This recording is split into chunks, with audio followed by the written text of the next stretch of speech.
Where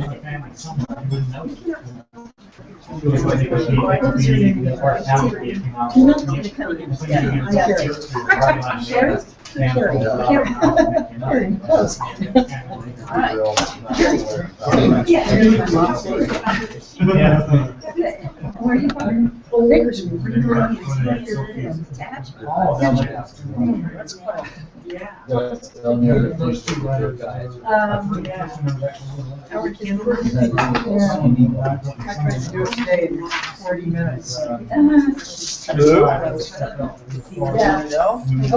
Well, people come up and he's doing 40 miles an hour.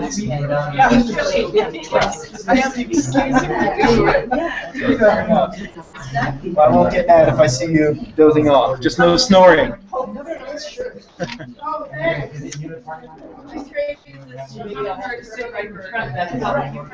Okay, fair enough. Yeah, wow, I'm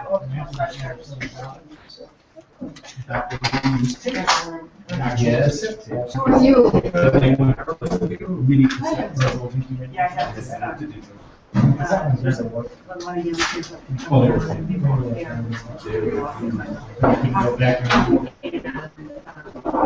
No, we're just gonna keep this one.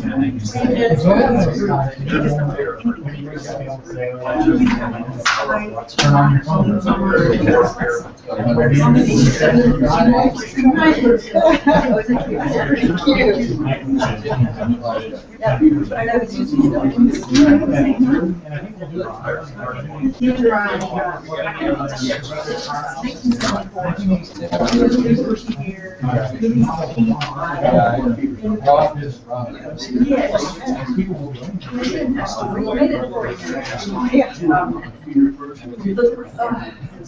I know what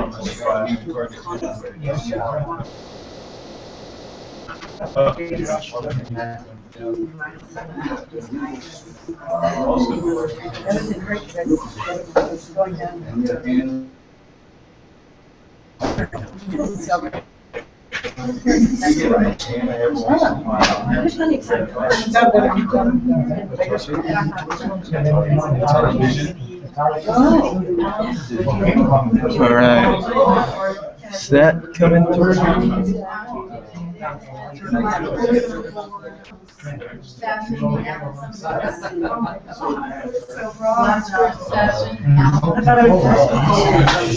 I have one here in my house.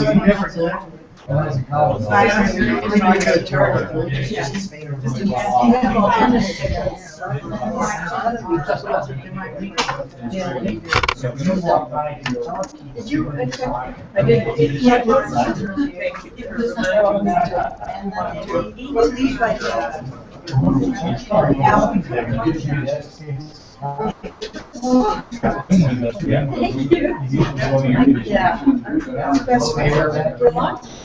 I think they're black. So I was going to take yours, but Where you live? It's not like at all, but it's good. You can have, the other ones are and or L. Yeah. You probably just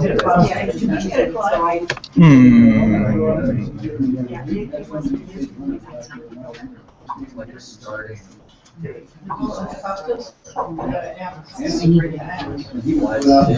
Yeah, you did it.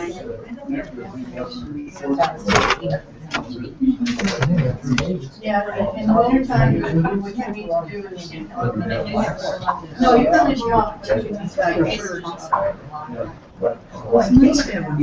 Because the nectar can be so cold, it'll automatically lower their metabolism. So you keep the metabolism by keeping them hungry. Reminder. All right, great. They need to check their filter. So for some reason, this is not projecting for us. It's got filter timer.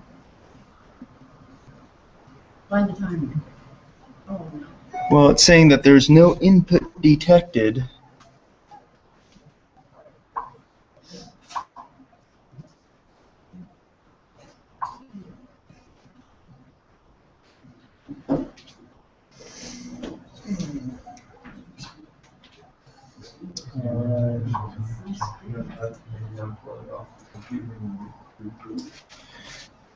Yeah, turn off and turn on. Turn what off and turn on? The computer. I'd really prefer not to do that. Yeah, done that a couple times now.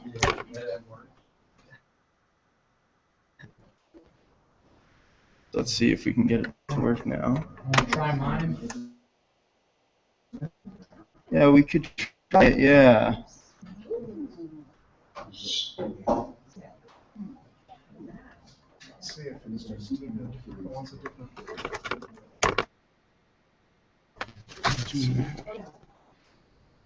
Here. Good old technology. Seems this time, remember that? The biggest lie ever. Yeah.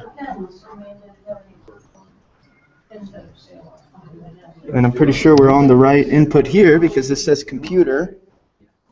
It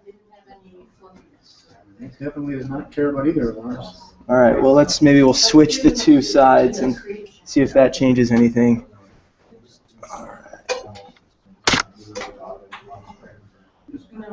Well, it might be concerned with how big the stuff. Something works this time. Little dogs are tasty. Yeah. The funny thing is that Screech. No input detected. Nobody has a pocket projector with them, do they? Yeah.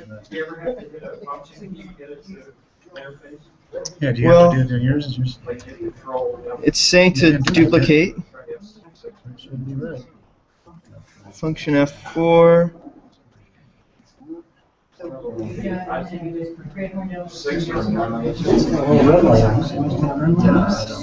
5 and 6 are both battery functions. Something just happened. It all went blank.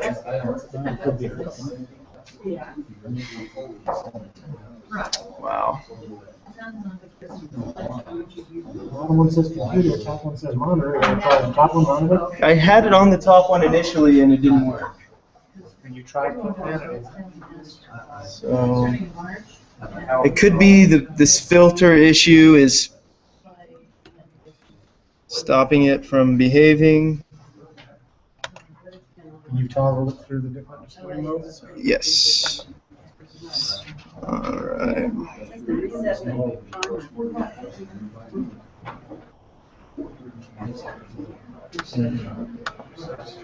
Projector's off now. Did you turn it off? I did, yeah. Let's try to fire it back up.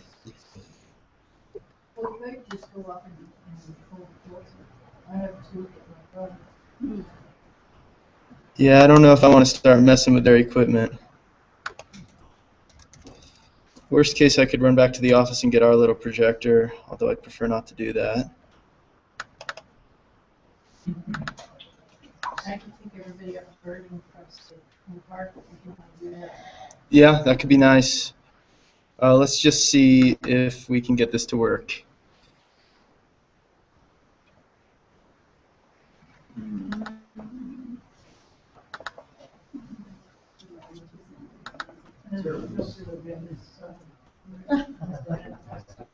So the projector's not on currently.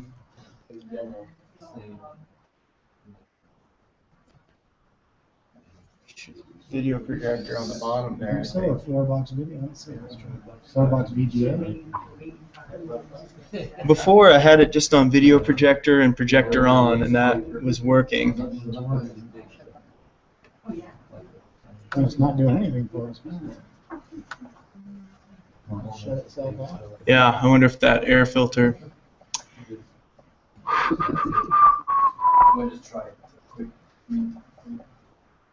Yeah, I mean. If you weren't watching us, you don't know. You're right. What happened?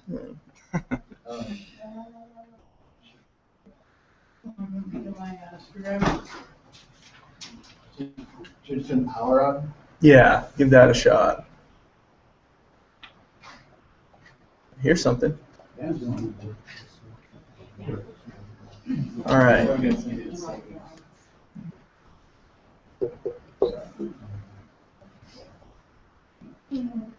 Woohoo! Thank you, Ted.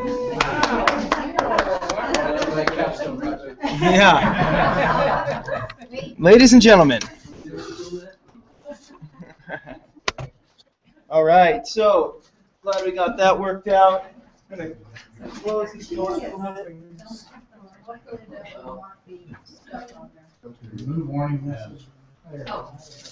All right, so how y'all doing today? Doing okay? Happy to see you all. So, a couple things. First, capstone projects. A number of you have gotten back to me on those, and we are on our way to making them happen.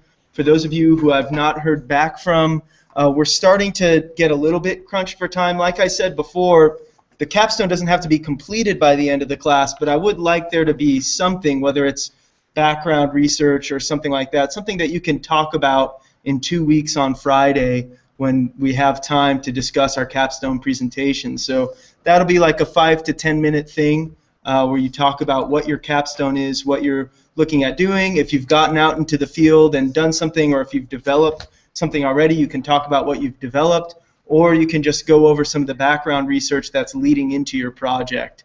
But I would like to hear back from folks. If I haven't heard from you about potential capstone projects, we can talk about those today. We can talk about those tomorrow when Mike's here, because he helps sort of set who does what capstones. So are there any burning questions about capstone projects currently? Well, we won't have done anything by the time we make a presentation, right? Well, it depends on the project. So, I mean, if your project is to develop a lesson plan for a hike, I would hope that you can do that in the next 2 weeks. So it depends on the project. So we can tell you hopes rather than achievements. And that's why, yeah, so give some of the background for why your project is important, what your project means, what you plan on doing for your project. We can discuss methods and things like that, what you're hoping to achieve or figure out. Suzanne? For the capstone, I'd like it to be one project. You know, once this class is over and we're all just sort of volunteering out here, please get involved with as much as possible. But for the capstone, it's more of a focus on one aspect, just to give you a little bit of extra in-depth knowledge, a little bit of extra time to interface with us at the Conservancy, sort of see how things work out here, because it is kind of a unique situation with the access and the size and extent of the property. So this is sort of an opportunity to just sort of learn some of those steps on a particular project. Allie? Well, I'm just going to need access whenever, in like Sunday, if I was, is anybody going to be around? We'll have to talk to Mike about that tomorrow. I won't be around, but Mike might be. Does the project need to be ranch? No, it doesn't. No, it can be something that you do if you already volunteer somewhere, or yeah, definitely. Rick? I understand that we're giving a presentation, and that some of us have already written a sort of rough proposal. Are you going to want us to write a more honed-in proposal? No, I think it's just we give feedback, and then it's sort of informal from there. Hello, Sanjay. It's okay. No need to. We're just talking about capstone projects. So yeah, I mean, the proposal was just sort of to give us kind of a framework of where you're coming from, and then I spoke with Mike, so he was out last week, so we got kind of delayed by a week in this process, but I spoke with him about some of these today, got back to some of you, and from there it's sort of an informal thing. We kind of hone in what it is, and if you'd like to make a more formal description of your project from there, that's fine, but it's not required. Any other capstone questions or concerns? Great. Let's talk a little bit about homework. The geology homework was kind of extensive. We don't need to talk about every single one of those questions, but what kinds of plate tectonic activities do we have in California, everybody? Convergent, divergent, transform. Is that pretty straightforward to people? Okay.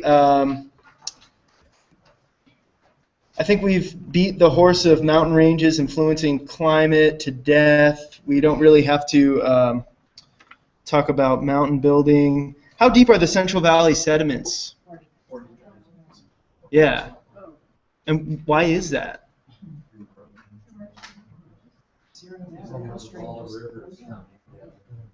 Yeah, so you have these ranges, dropping sediment into this closed basin. So what's that sediment going to do if it's not going to wash out to the ocean? It's just going to start piling up. So that's one reason the Central Valley is really the breadbasket of the nation in a lot of ways. A lot of the food, the agriculture in the Central Valley is the national agriculture.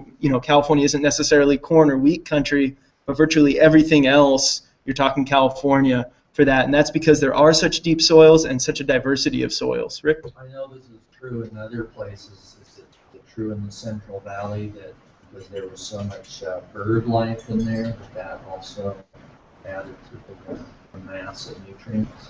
Probably, and you're talking about, the valley has essentially been dredged over the last century. It used to be almost a contiguous wetland, particularly in very wet years. So you have not just the bird life, but all of the life that it comes hand in hand with a wetland depositing, bodily refuse, expiring. You have incredible, it's a lot of fecundity, things could survive out there, and so that all influences the soil structure and the sediments.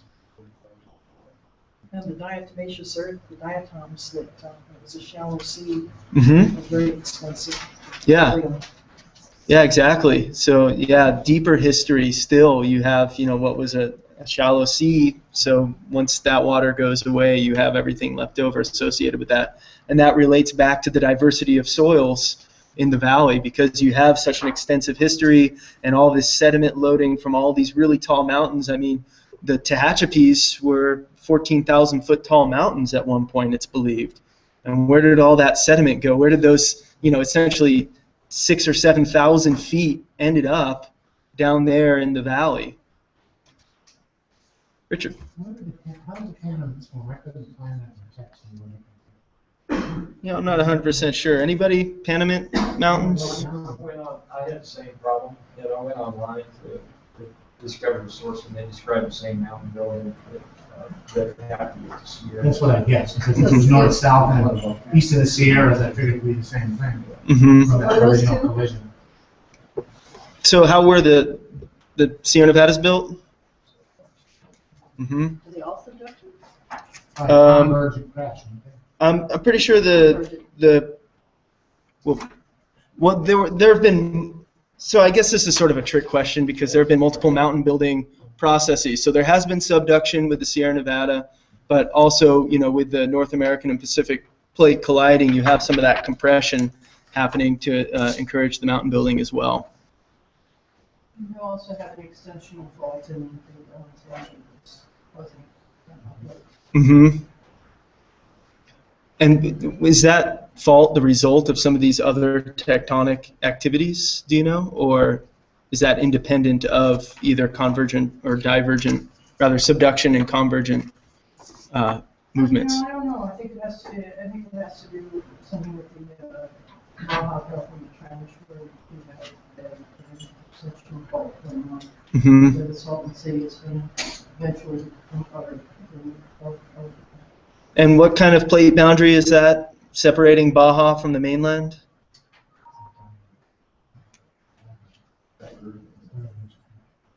Yeah, divergent there. Anybody common local rocks in our or your area? Anybody have any common rocks? Salt, limestone, granite.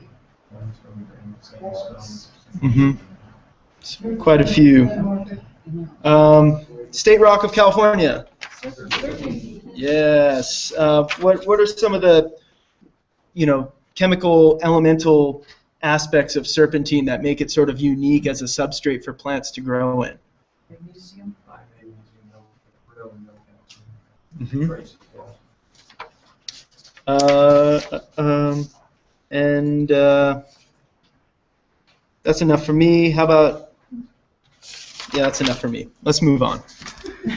You guys know all this. No need to be pedantic. So, this is a talk that Tom Maloney, our executive director, put together. He really wanted to be able to share it with you all, but he had to go away this weekend. So you're stuck with me, folks. And we're going to talk. This is a little bit of a divergence from the book, but I think this is really important information, particularly as it gives context to Tejon Ranch and the Conservancy, and also just sort of gives context for conservation in the country more so than some of these energy issues that you can read about in the book. So, you know, a big part of this is you have, over the last 160 or so years, this incredible influx of human beings in this state. So at the time of contact, we'll talk about this next week, but California is thought to have been one of the most linguistically diverse places in the world. So per unit area, you had more languages spoken than just about anywhere else in the world. You have incredibly high population densities for indigenous people, but you know, really the 1700s come along and the Spaniards start to settle, and you have sort of this early Rancho period, and the settlement is really sparse. Actually, one of the first Spanish land grants is Rancho San Emigdio, right over here, a little bit to the north of us, and still pretty sparse. But then you have in the 1800s, and especially after 1849, you have just this massive migration of people of European origins coming to California. So that, coupled with an industrial revolution happening at the same time, changes not only the demographics of the people out here, but also the technologies they're able to employ to exploit natural resources. And of course, World War II represents another, great push, particularly in California. Rosie the Riveter, that was what, Monterey, where we're getting incredible natural resource extraction in order to feed the war effort. You also have, with this influx of people, where do they go? Where do they live? You have all these master plan communities like this Levittown starting to occur in the early mid-20th century, where you're starting to say, well, okay, we can do it. We can fit all of these people out here. Let's make them their ticky-tacky little boxes and have them live in it. So as a counterpoint to all of this sort of consumptive, extractive engine that's really driving a lot of what has developed our nation in a lot of ways, you have, of course, what Ken Burns calls America's best idea, the national parks. And these are really a result of this transcendental thinking of the 19th century. So this is, again, an extension of sort of the scientific revolution, but you mix that with art and philosophy, and you get your Ralph Waldo Emersons, your Henry David Thoreaus, these people who are capable of questioning the status quo and asking, is it really in our best interest to be moving this economic engine forward, this industrial engine, and constantly building bigger? Should we be celebrating the natural resources that we have? And so, of course, sort of the embodiment of that would be these two gentlemen in the United States, John Muir and Teddy Roosevelt. Muir being sort of the voice, the extension of the transcendental movement. I don't know how many of you have read much Muir, but he's a fan of floral language. He's very much a poet in the way he presents these ideas, and really you can see that intellectual basis in the transcendental movement, and just sort of this, the poet sort of navel-gazing and enjoying the beauty of nature. And Roosevelt, of course, was maybe a little bit more of a pragmatist, the rough rider, the big game hunter, but he was also a conservationist, and he was in a position to establish some serious conservation and start an environmental movement in this country in terms of environmental policy. So you have Yosemite in 1864 and Yellowstone in 1872. I think Yellowstone was the first actual national park, but Yosemite received designation in 1864. And look where that's come today. You know, I think one of the big critiques of the national parks are that they protect rock and ice, right? So the national parks are really what are protecting the high mountains, the Yosemite valleys, all of these really stunning, the Grand Tetons, really incredible landscapes. But when you look at it in terms of this stuff, not a lot of value in these places that are being protected. So maybe, you know, mineral rights are an issue up there in some of these national parks, but, you know, you're not going to have a lot of housing, you're not going to have a lot of agriculture, you're not going to have a lot of grazing or farming. So, you know, that's one thing to keep in mind. 84 million acres is still nothing to sort of snub your nose at. We start seeing Audubon societies forming around 1896. A large part of this is a response to the hat trade. It was really popular in the late 19th century for women's hats to have these beautiful plumes. In fact, part of the history of the ranch was that in the early 20th century, the Chandlers who owned the property kept an ostrich farm down at the bottom of the Grapevine. So the Grapevine exit, if you took that east and you went on that Edmonston Pump Plant Road, the first big open pasture you'd see on your left would have been the ostrich field where they were keeping these ostriches for women's hats. Soon thereafter, the car becomes popular. Women wearing their hats in a Model T find that their feathers were blowing away, so the feathers fell out of vogue around that time. But this was really a concern where, you know, you had people just sort of running out a field and killing these birds for one or two plumes. And so, you know, these Audubon societies were responsive to that. And in 1900, you have the first Christmas bird count, which is something that we still do today. We do it on Tejon Ranch. And that's, when you talk about citizen science, everybody always says Christmas bird count. That's one of the first real citizen science efforts, particularly in the United States. So an effort to continually look at the same sort of criterion on a regular basis. So here we have Mr. Roosevelt again, establishing the National Wildlife Refuges. So, you know, initially these refuges were a response to massive killing of waterfowl. So, you know, they started out as duck farms where, you know, here in the Central Valley you had agriculturalists, farmers who were complaining about the ducks and geese and cranes that were in their fields eating their crops, and they were just blasting them. They were just shooting these birds en masse. And so the response was to say, okay, well, we'll set aside these areas where we want the birds to be, and that way the waterfowl will have some protected land. So that was really the impetus for the National Wildlife Refuges. And here we see just in California how extensive the wildlife refuge system is.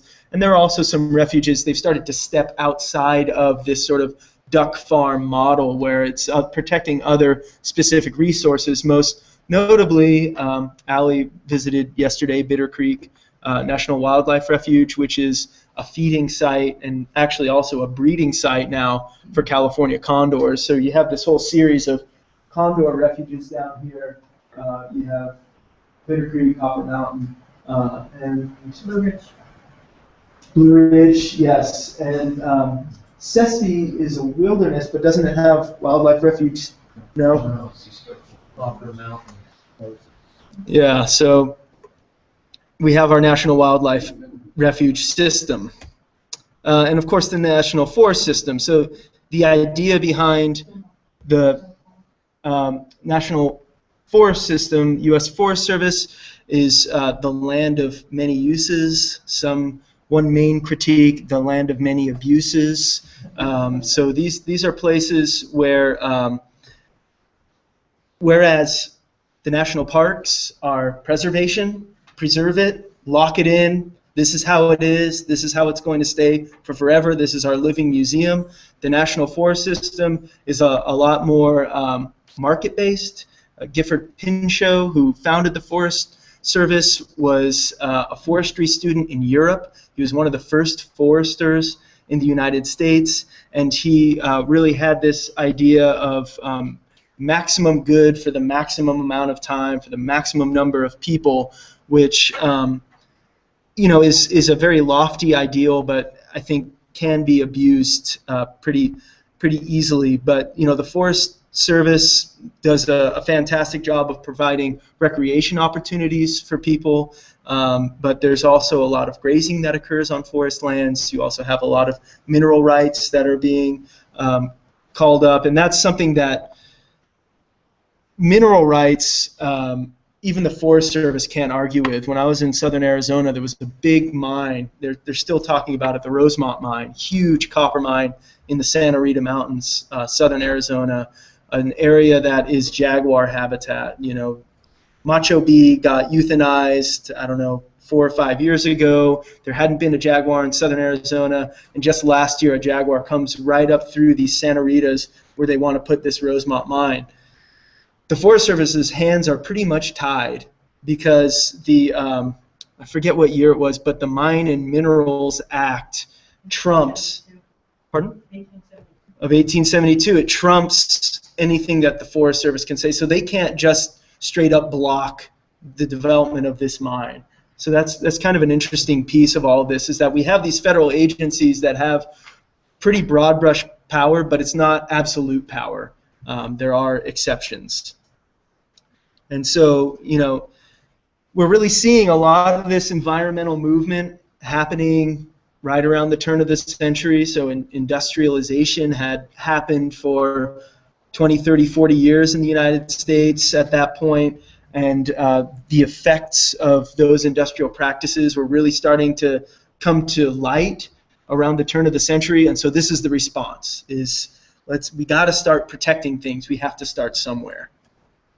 And so we move forward, and it's kind of interesting because old Tricky Dick we don't normally think of as being the most environmental steward, but it was during his administration that some of the strongest environmental protections really occurred in our country. So we talked a little bit about NEPA last time, but National Environmental Policy Act. So this basically says anytime the feds want to do a project, you have to do this NEPA review. You have to determine what the impacts are going to be via this environmental impact statement process. If the environmental impact statement determines that there will be significant impacts, you have sort of two choices. You can go into an environmental impact report, which is a much more detailed process, or you can decide it's not worth it. We're not going to do the project. And so, NEPA is one of these tools that's kind of like a hammer, and it's a really strong piece of legislation, but sometimes I've read in the literature it can, well, I've even experienced working for the Forest Service, sometimes people don't want to go through NEPA, so they just avoid it. That's a good idea, but we don't want to do the NEPA review on that, so we're not even going to think about it. Allie? Well, and there was recent legislation that passed that could be categorically excluded projects of 3,000 acres or less. So you don't even have to go through NEPA. Mm-hmm. It's over 3,000 acres.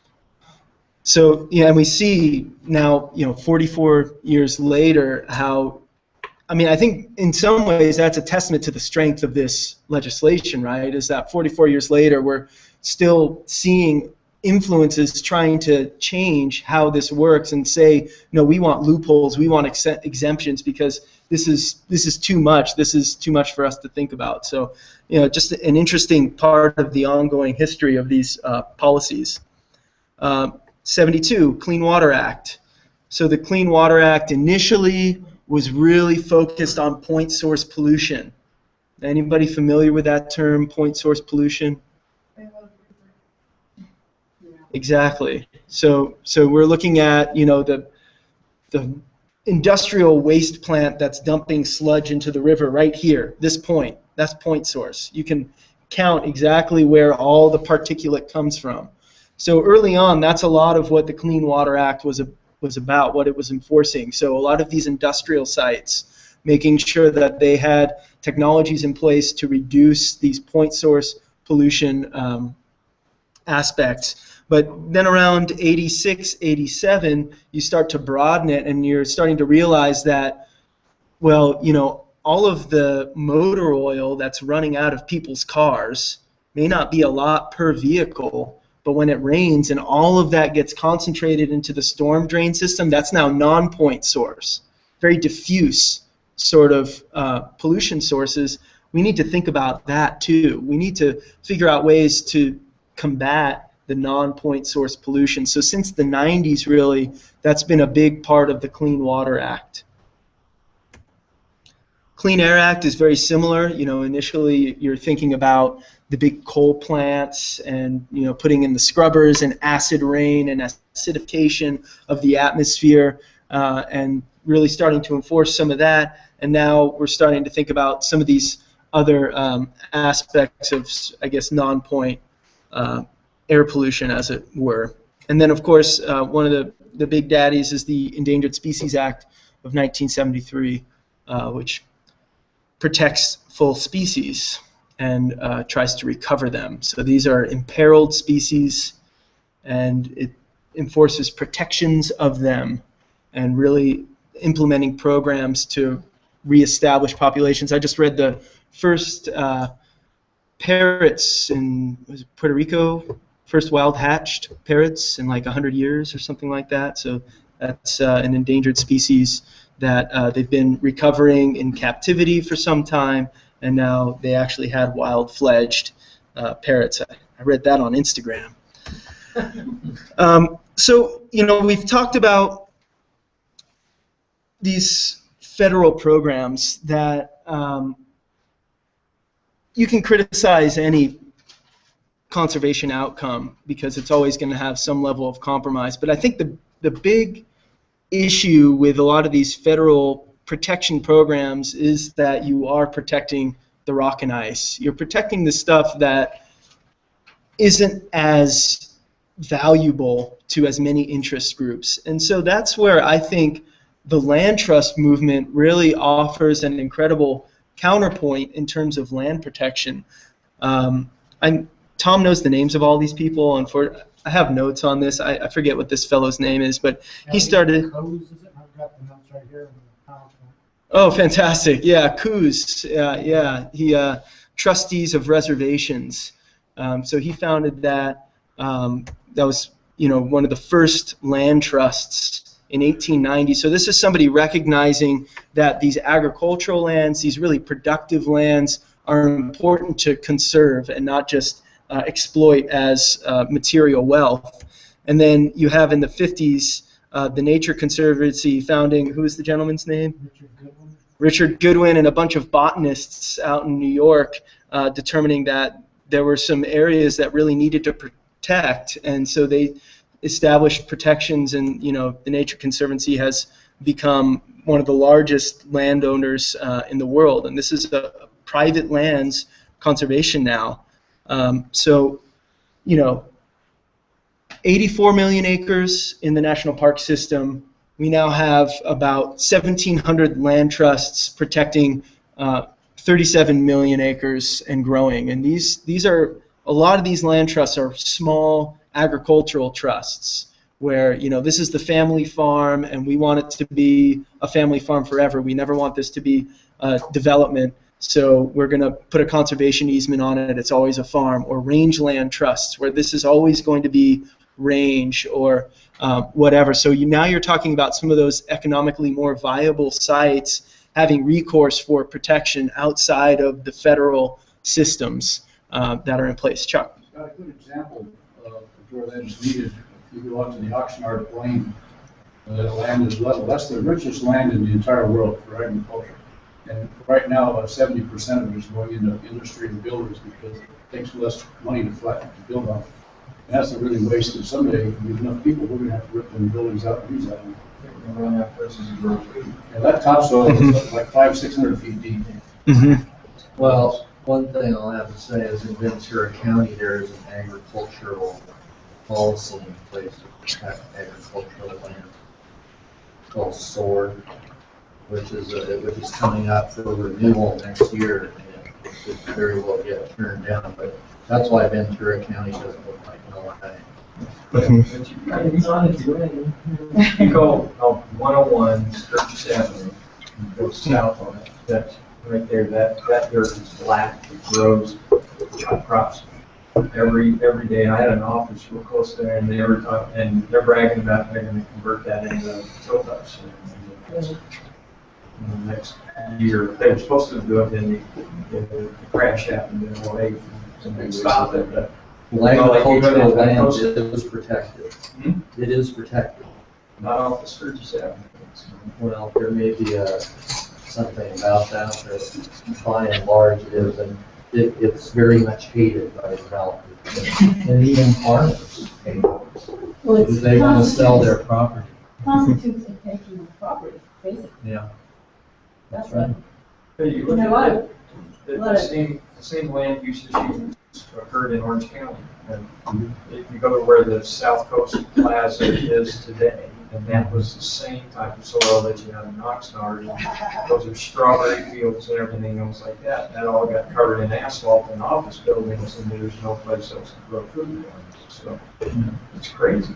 And it's really the private lands conservation movement that's doing anything about that, Ally?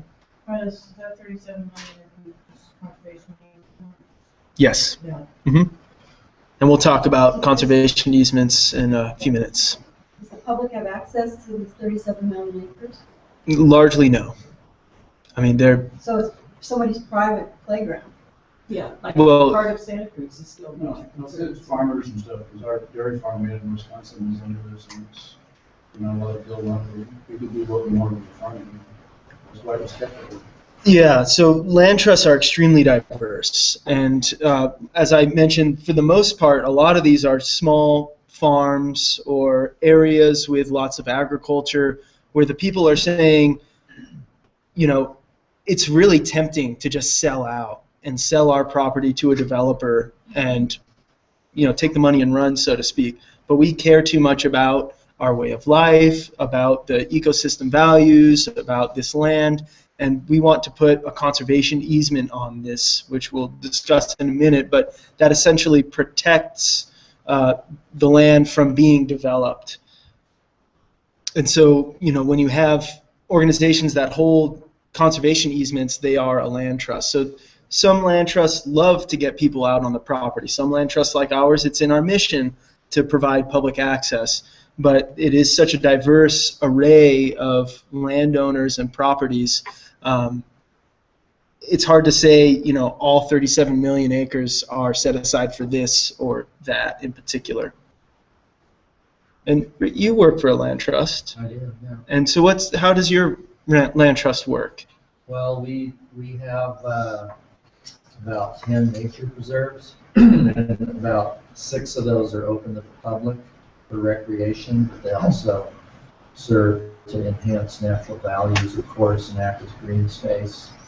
And then we also have at present 2 conservation easements. So they are like you described. So, there are certain strictures on what the owner can and can't do, and they have come to us and agree with this, and then it's binding in perpetuity with the sale of the property. So, a new owner comes, they don't have anything to say about it. It's a legally binding document. And in some cases, we have agreements where we can do restoration work on those properties. So really, it's whatever you craft can be done. But we're one thing to bear in mind with this land trust thing is, even though it started in 1890, and it's going all over the nation for sure, in a way it's kind of new. Like the one I work for is 25 years old, but it's only been in the last 10 years that we have really been getting a lot done. Where are the properties? in the Ojai Valley. So, excuse me, so kind of linking that with the agricultural question, there is no conservancy or land trust in Ventura County. That's why SOAR was put in. It was like, hey, we gotta stop this. But there is no land trust. That there is one in Ventura, but it's very young and not very effective. So it could be another 15 years before they start buying or, getting these easements. So It's such an incredibly refreshing drive on 126 from Valencia over to Ventura. It's like California 100 years ago with the orchards and everything. Well, and incidentally, not to go on and on, but that corridor in there is a nature conservancy project. And they actually own or have conservation easements on, I don't know what it's up to now, so something like 15 miles of the river. And I think it affects some of the agricultural lands as well. And then right where the LA County line is, they want this huge effort to develop every square inch of that all the way back to I-5. And that's unconscionable what they're doing. And they're, those of us in the community are trying to work through that and trying to push any of the studies to try to prevent that. But it's all being handled downtown by the supervisors. They have meetings and we don't even know about it. They don't even publicize them, even though they're legally required to publish a meeting on that. So it's just all. Definitely is. No, this is good. This conversation is important. And so now, and what Rick was saying, the last 25 years is really when a lot of this has started happening. That's because it was late 70s, early 80s, I forget the exact date, the conservation easement became a tool that we could actually use in this country. So prior to that, there was no conservation easement. And again, we'll talk about what an easement does in just a few moments. But now you have this Land Trust Alliance, which is sort of the national body that oversees. If you're a land trust, you can choose not to participate in the Land Trust Alliance, but the Land Trust Alliance is what accredits land trusts and sets the high standards for stewardship, maintenance of the conservation easements, best practices as nonprofits, and things like that. And proud to say that the Conservancy, Tejon Ranch Conservancy, is now officially a Land Trust Alliance accredited conservancy, and so that's an exciting thing for us moving forward. So let's talk about what a conservation easement is. Let's think about land ownership as being a bundle of sticks, and each one of these sticks represents a right. So one stick is the right to develop, one stick is the right to farm, one stick is the right to log, and all the way down the list. And so a conservation easement, as Rick said, is perpetual. It's irrespective of the landowner. And essentially what it does is it's the landowner saying, I'm going to give up any number of sticks from my bundle. I'm not going to develop in perpetuity on this property. I still have the right to log, but I'm not going to develop. So how the conservation easement works depends on how it is negotiated with the land trust. And we'll talk about that in a little bit with the reserved rights on Tejon Ranch. So conservation easements are extremely diverse. Some easements, you can take all those rights away. That person still owns the land, but they've given up all the rights. And so now you have this sort of economy of conservation buyers, where you have the Nature Conservancy that has large tracts of land that they really don't want to have to manage themselves. They have easements encumbered on them, and so they say, hey, you're a rich person who likes environmental protection. Would you like to buy this property that you can't do anything on except maybe run a few cattle, but you'll be helping protect these natural resources? And this rich person says, well, I love doing that. I'd love to buy that property. So each easement is unique. I think that's one of the important parts of all of this. When you say a conservation easement, it doesn't necessarily mean the same thing from property to property. So this is our transition slide. Nice. Sir. Is it written into these that they can go back on their word? I mean, they say in perpetuity, but It's the sort of thing, it practically takes an act of Congress to change it. And it's encumbered on the title of the property. So it goes to the county office, and this easement is now associated with that property in perpetuity. So I sell the land, I'm sick of this easement thing. I don't want to have to worry about not running any cattle on this property anymore. I'm selling it to this guy, and this guy's going to have to realize that he can't run cattle on it either, because that's an encumbrance on the land title. It's this conservation easement. Well, one thing too that I have to do every year is I monitor the easements. Mm-hmm. And I actually walk them, go to all these sites that are consistent year after year. Mm-hmm. If they've done anything they're not supposed to, and that it's actually happened before, Mm-hmm. then they can actually be sued. Well, we had somebody who, and it's not necessarily the fault of the landowner, it could be somebody else. Mm-hmm. They could bulldoze, they could build, they could destroy a spring, they could be running cattle if they're not supposed to, anything in violation of their agreement, and it's very prescribed. Suzanne? If you grant a conservation easement on your property, but you still retain some rights, is it part of the tax basis still, or do you become exempt? Because you've given Very often you have tax breaks associated with the easement. So I'm giving up these rights, and so I'm going to get a tax break as a result. Allie? Generally, what can happen with conservation easement is you sell you permanently sell a right to the property. That means that property no longer has that value. So if your property is worth $1 million and you sell 50% of your development rights on that property, that means your property is now worth $500,000.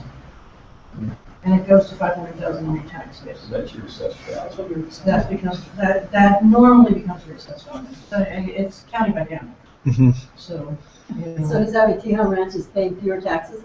No, actually, it doesn't, because it was determined by the courts that Tejon Ranch's conservation easements were a business move to enable this development, as we'll talk about. And so they don't get any tax credit for the easement, because the easement is their business move to secure the right to develop on that remaining 10% unopposed. And I also wanted to circle back to a point Rick made, which is about the easement monitoring, and a point he made earlier about restoration. So very often in these conservation easements, the language says the land looks like this at this time of the signing, this is how it shall remain. And that's what the land trust is, that's what they're stewarding. They need to maintain that baseline. In some easements, you have the right to restore. So our easements give us the right to restore some of the Ojai, is it Ojai Valley Conservancy? Ojai Valley Land Conservancy. Ojai Valley Land Conservancy, they have a couple restoration easements. But normally, these conservation easements are essentially the same as the National Park Service, which is saying, snapshot in time, this is how it is, this is how it shall be forever, and this is what the land is. And if you alter it from that, then you're in violation of the easement. Tracy? So, the Tejon Ranch is under the Tejon Ranch Conservancy. Mm-hmm. And you, as staff, manage it according to the, easement, whatever was set for. Mm-hmm. What if an outside group then comes in, let's say you're dissolved, and an outside group comes in and manages it? It doesn't really matter, right? It's just like changing ownership. Yep. They still have to follow the same contract. Yeah, and I haven't read it in a long time, but there is language in the ranch-wide agreement, so going beyond the conservation easement, but in this 100-year contract which established conservation on Tejon Ranch, they say if we find Tejon Ranch Conservancy to be incapable, or we have to dissolve the conservancy, or it dissolves itself, then X party will take over the easements, sort of thing. So that's written into our whole structure. What happens with just natural degradation if there is no management on, like for one of your properties? Let's say one of the properties is just it's open space. not managed right. So, you know, how do you handle and say, If there's a fire. How do we handle them? If it's on a conservation? yeah. Well, I mean, that's just an act of God. We don't, think one way or another. You know, one of the places you can't restore. If you can't restore, you can fix it. Right, but if you can't restore it, then does it lose the value? Well, I don't really think so, because, I mean, these things can always happen in a natural system. Then it just, I mean, sometimes it's a good thing. Like flooding the river out, and even flooding. Right. You know, or a fire, you know, cleaning out something, you know. We don't really see that. Yeah, I was just going back to saying, if in the language, it said if it's supposed to look like this and remain like this forever, Mhm. that's not possible. Yeah. Things as succession.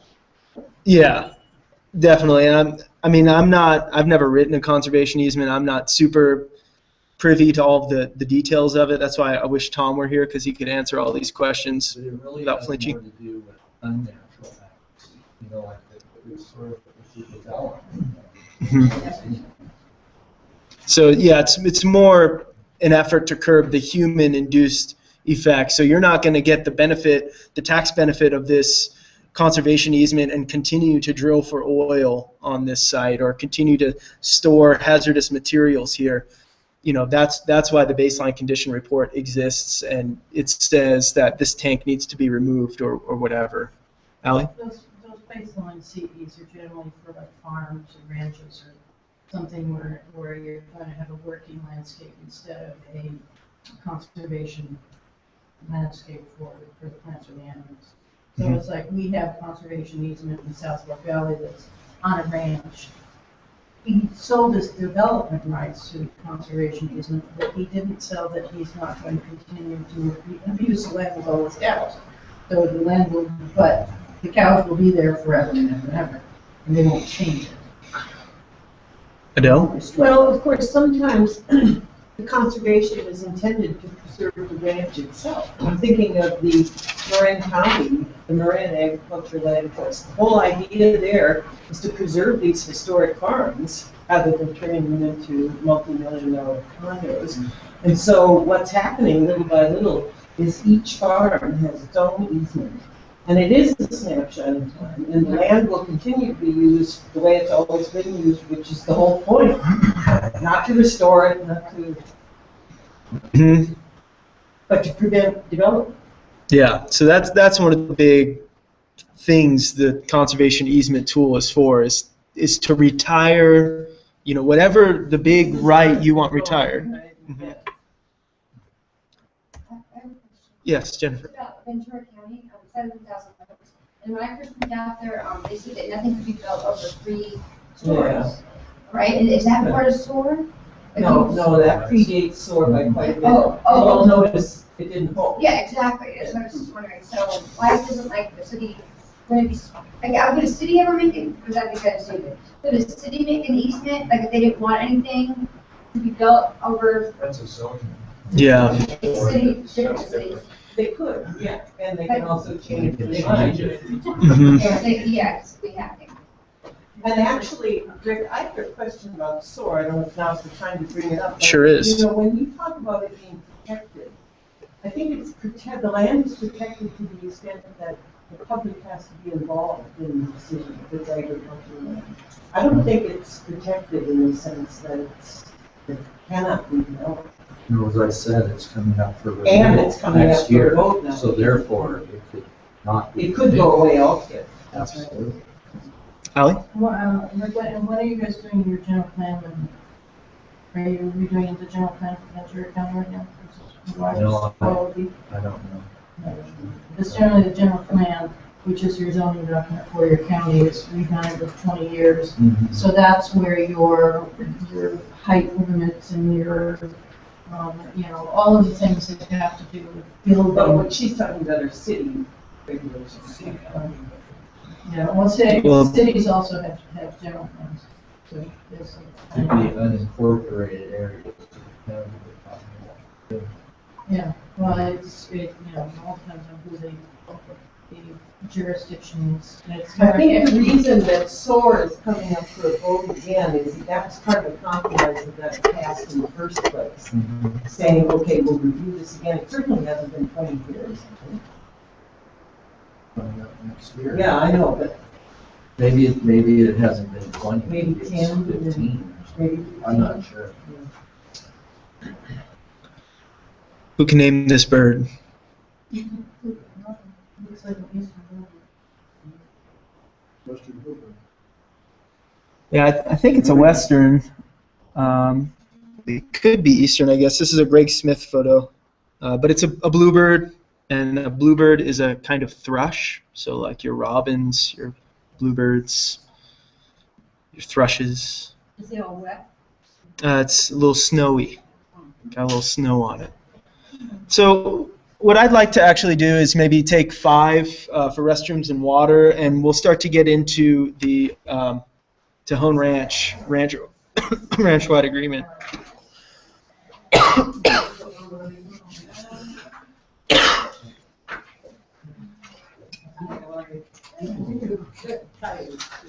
I just picked up on my vacation and I'm like, yeah, I thought it was just wonderful. Oh, wow. I mean, this is like, I was like, oh, I mean, beautifully put together. So you're going to make one of these for us? Yeah, it'd be really great. I have no idea how to start it, but, you know, I thought it was really cool. They even have, on the ones that are really bad, it's like, they actually want you to call Yeah. and tell them. That's amazing. Yeah. This is beautiful. Thank Yeah, you. isn't it? Will you bring this in tomorrow, too, to show Mike? Sure. He's going to give me another I was so project to impressed. work I was on. like, oh, this is what we all need. Yeah, got a lot of this out right now. Yeah.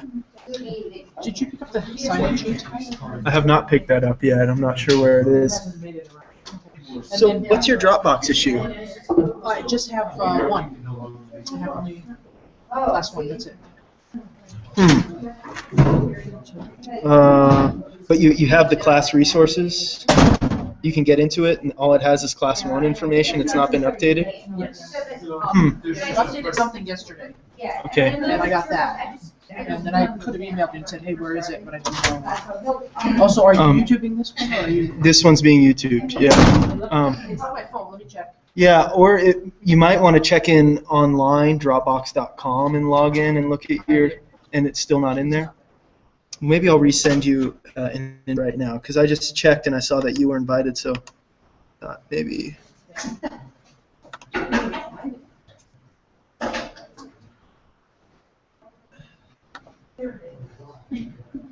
Question about something. Yes, ma'am. Okay, there's a big risk. Can you do this while, can I talk to you while you're? If you don't mind, yeah, I'm listening. Okay, it's talking about, the production process. Says, place where all diverging from one another, crusts will continually form. Think about what would happen here. More and more crust on your surface would unavoidably increase the size of the planet. Now, that's impossible. It's rather shocking, isn't it? Well, it's probably not impossible. It's all going to remain the same mass. Can't increase the size of the planet. Well, I think that's why it's not happening. What?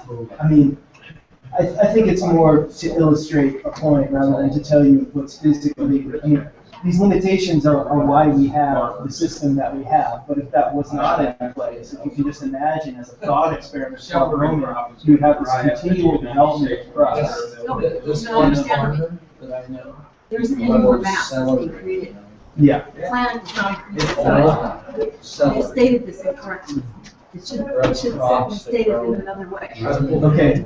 That there would be more crust, there would be more mountains. Well, but is it true that the mass of the planet is finite, the mass of the universe? It's not necessarily this. Yeah. Because this is our only way How in can the now. planet increase in mass unless an asteroid comes down? What, I mean, there could, or the process they described. No, because the magma is coming up and forming new land formations, right? But it's not increasing the mass of the planet. It's just changing.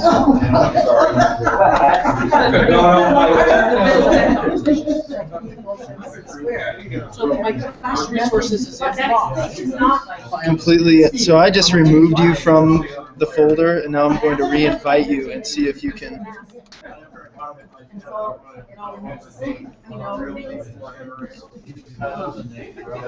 It doesn't go away. It doesn't Okay. disappear. So I just invited you. You should probably get an email. It's not a living thing. It create more magnets. It doesn't give birth to more magnets. How have you been? Right. Great. Good. Tahoe last week. Fabulous. It's kind of strange though to have a 3-day week, you know, trying to file everything into Tuesday, Wednesday, Thursday, and then run up here. Well, so You know, I'm just like, how am I gonna get everything done? I know how that is. Okay, so under which file? What are you looking for now? The lectures, still week 1. And then, so PowerPoint, oh, that's PDFs for a bunch of and then PowerPoint. So there's all that. And I think the Google Hangouts thing didn't work super well last week. Like Saturday, it got cut off at some point. But we have the first part of the lecture and the Friday night lecture. I think we have that too, but it wasn't broadcasting the PowerPoint properly. So is it going to be in here under YouTube? yeah. So I need to download and edit those two still, but they will be in there for sure. And you can probably find them on YouTube even if you can stream. I can, yeah. Yeah. So it's on the. I'll send you a link to the Conservancy YouTube channel, and you can watch any of these videos. Okay, that sounds great. David said to say hi up at Old Bear Lodge. Oh, great. And I'll go this afternoon. I have my sister with me. Good. We're released to Great Hornells from South Bay Valley Raptor Rehab. Fantastic. And that tonight. Oh, great. They're sitting on the park. Up in PNC? Yeah. Great. That's awesome. So that's kind of fun. Yeah, but I'm volunteer with them. I was thinking, could that be a capstone? As long as they're here. Would rather be up here, but yeah. I understand. If you want to do something at Madrona or with somebody else, that's totally fine. Yeah, totally kosher. Okay. Casey. So this lecture last week, so there's the hard copy homework. Great. Thank you very much. No problem. Perfect. It wasn't too much to do. Yeah, I was practicing my drone abilities on that. It's looking good, man. This is great. I like that cow. That's right. I'll put the.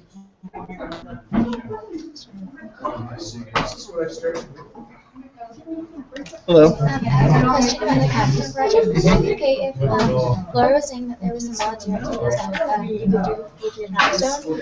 So, like, could I organize like a group in my school and then like have everyone come out every one day, just like doing each volunteer? That'd be awesome.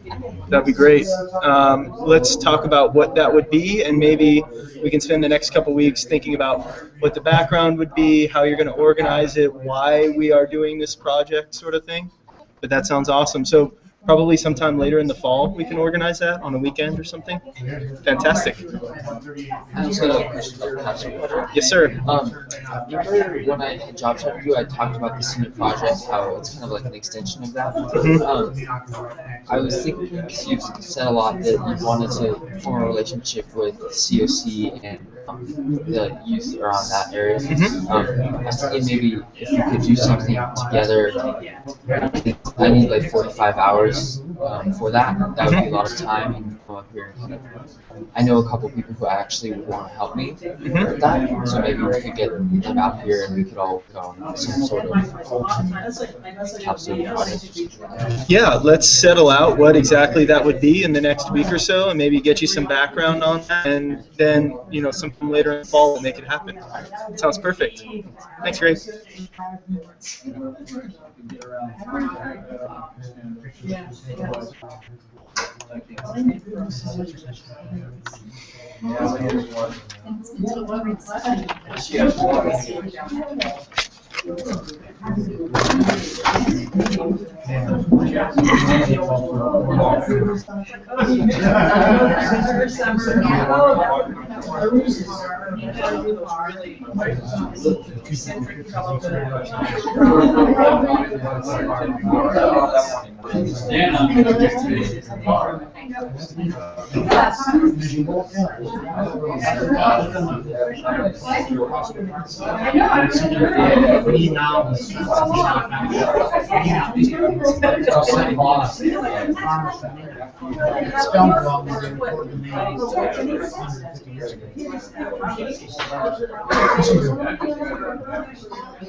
This is coming in town. Coming here is coming in town. See, Lancaster. Right. 8 or 10 miles in the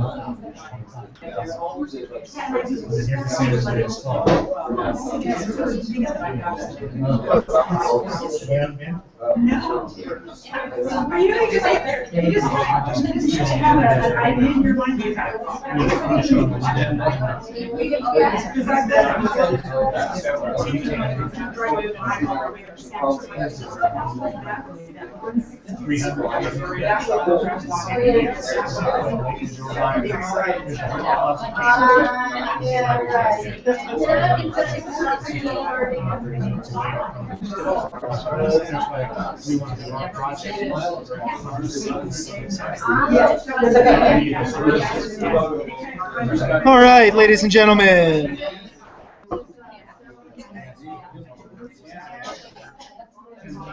Let's settle back in and talk about this whole conservation deal on Tejon. Because I think, really what's happened out here does fit in very well with the last set of slides from this presentation. It's part of this continuum of conservation that's happening in the United States, and for better or worse.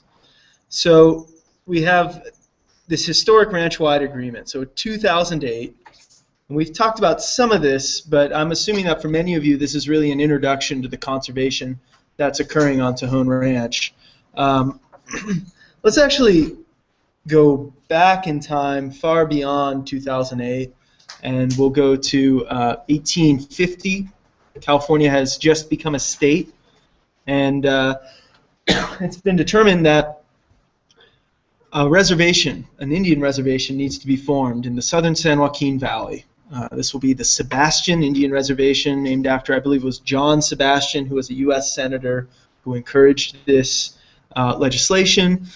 They took a half dozen Native American groups from the area, Tongva, Kitanamuk, Chumash, Kawaisu, Tubalatl, is that how it's pronounced? Tabatalabal, and perhaps even one or two other groups. They put them all together and they said, you're the Tejon Indians now, you're on the Sebastian Indian Reservation.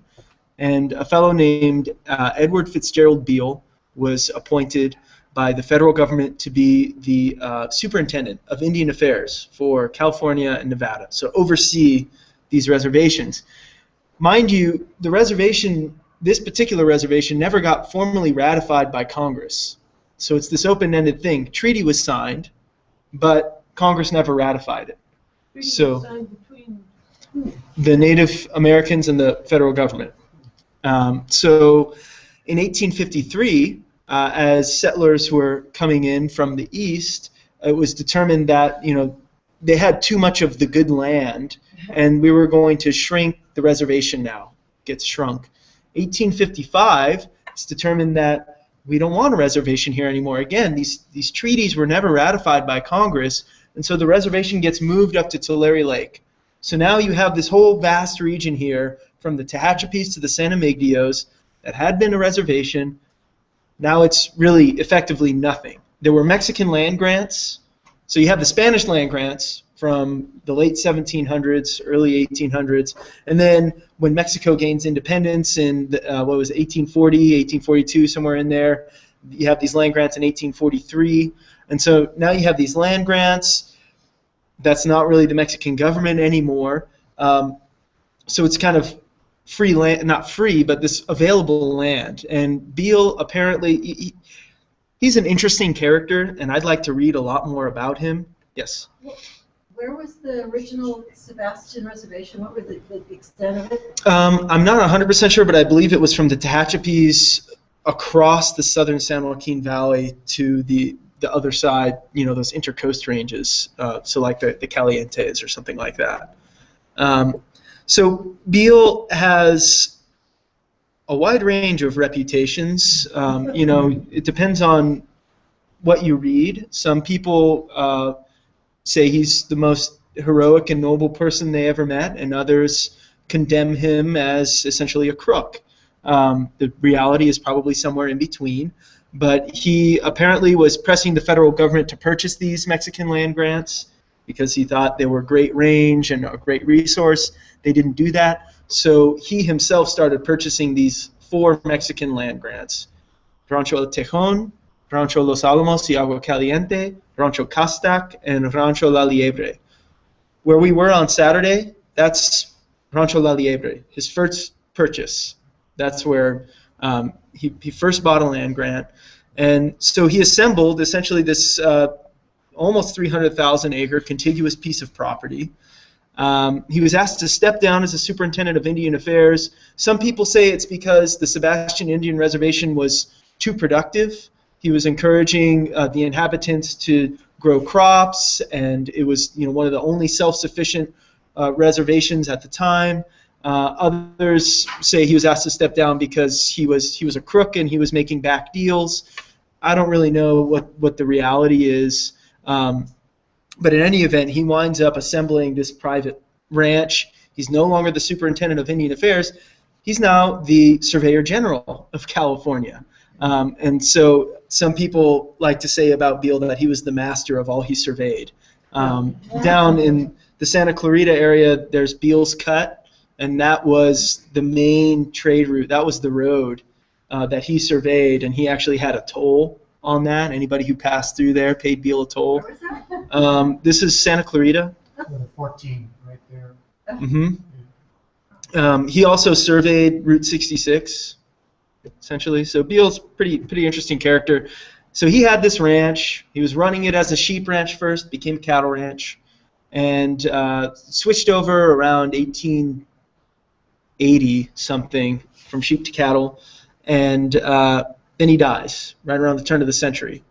His son Truxton was sort of a New York dandy. He lived back east. He didn't really want to have anything to do with this ranch, so he looks for a buyer of this big, massive property out there in California that he wants to get off of his hands.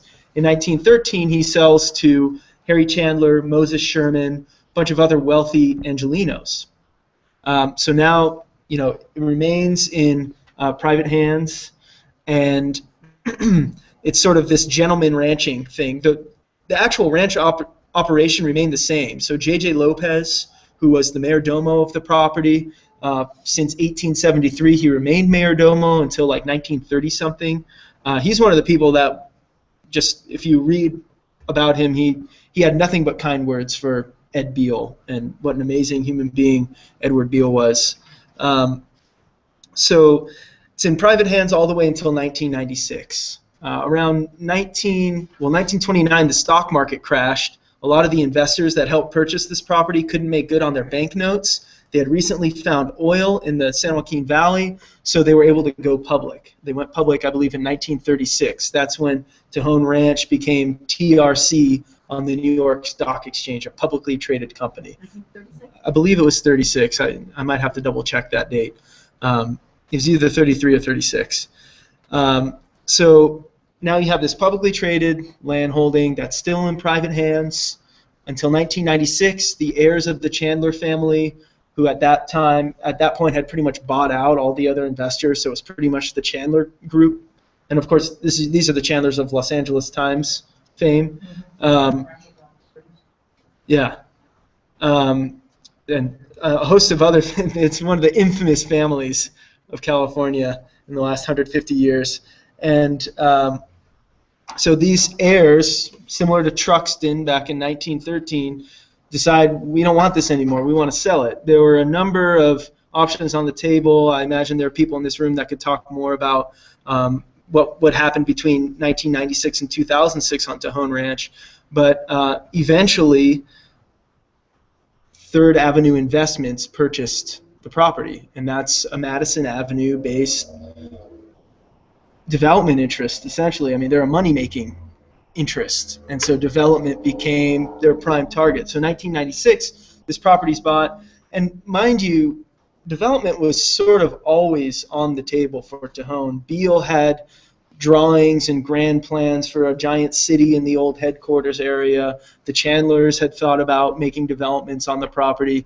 So this is sort of part of a continuum of thought. But in 1996, it was sort of this crux, right? You had all this sprawl in Southern California. The public opinion about development was probably starting to get about as low as it was going to get.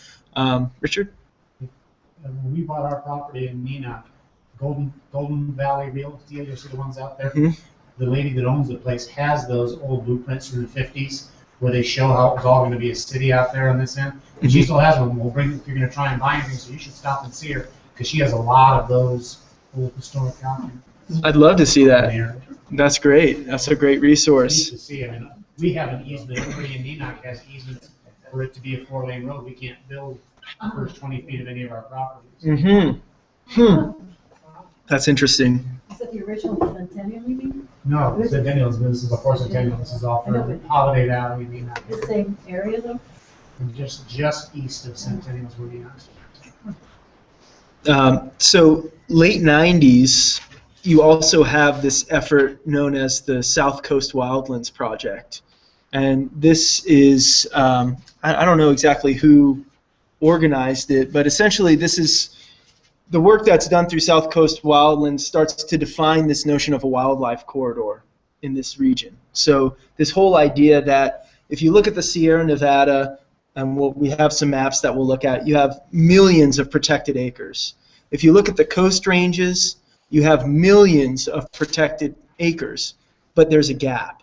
And so the idea is in the Sierra, you have all of these mountain lions, black bear, deer, all these charismatic megafauna that require quite a bit of area in order to survive.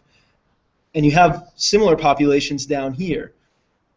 It's well and good for a certain amount of time, but eventually you're going to have animals crossing and exchanging genetic information.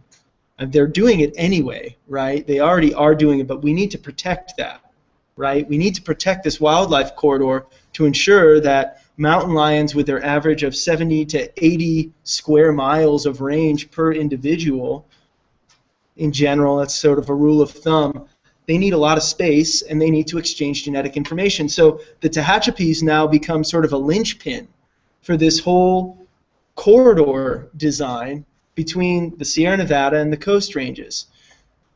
That's happening in the late 90s, early 2000s, right at the same time as these other people have purchased Tejon Ranch and are starting to say, yes, we, after all this wait, we are going to develop on Tejon Ranch.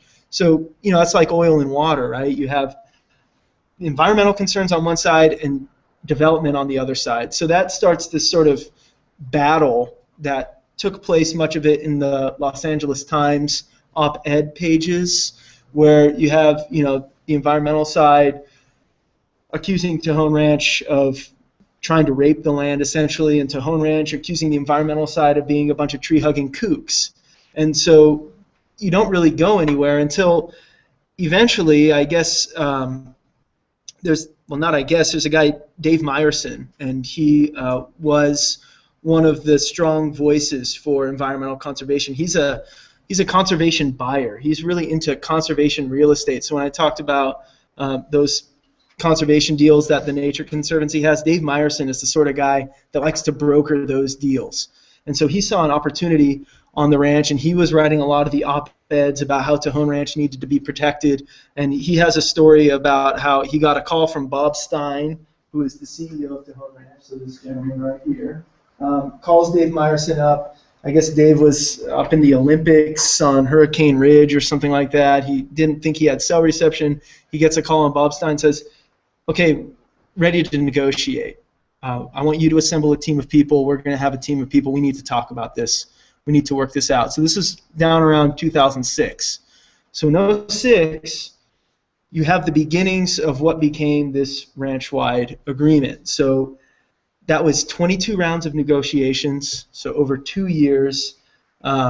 Mike was one of the lead scientists who was helping sort of establish the understanding that became the basis for the ranch-wide agreement. So they were calling in consultants, starting to look at the biology and ecology of the entire property to sort of figure out how are we going to make this work. And I think one story that Dave Meyerson tells about the whole process is the first day they get in at Tejon Ranch, and they're at the big, huge conference table, and everybody from Tejon is lined up on one side, and everybody on the environmental side is lined up on the other side. And to his credit, Bob Stein got up there and said, hang on a minute, this isn't going to work. If we, sit here at loggerheads, this is just going to be a waste of money for everybody. So what we need to do is have you mixing around. We need to have people sitting next to folks that they don't know so well or maybe don't agree with. It has to happen. One of the lawyers raises their hand and says, well, how will we talk to our clients? And Bob Stein says, you'll figure out a way. And so, to the credit of Tejon Ranch, I think this idea of collaboration really was at the root of this to a large part. He was the CEO of Tejon Ranch Company. And what inspired him, do you know? I think it was just a realization that if they were in stalemate, right? It's like chess. I try to move, you're going to take my pawn, and then you're going to take my king. So you're just going to sue the pants off of me for forever. These are organizations that have deep pockets. These are organizations that are deeply committed to conservation in this location. So we have to figure something out, or else we're not going to make money, and you're not going to have conservation. Although I guess it would be de facto conservation because it's just this holding pattern. And so for these 5 groups, that became an okay deal. There was actually a 6th group, the Center for Biological Diversity, was involved in the negotiations, but they backed out sort of at the last minute, and we'll talk about some of the reasons for that in a moment.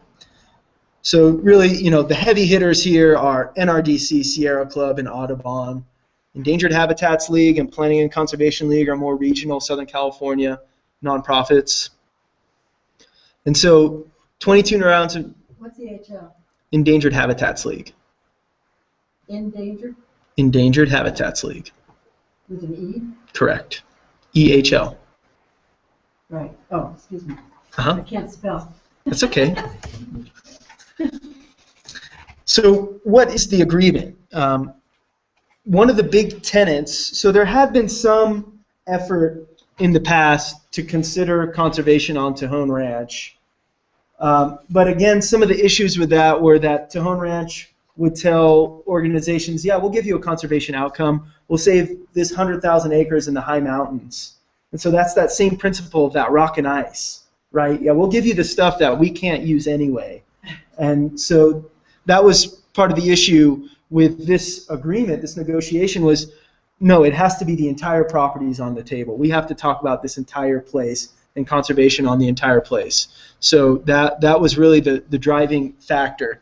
So as you can see in this, anything brown would be bladed, essentially, and everything green is not. Bladed, cut, like developed.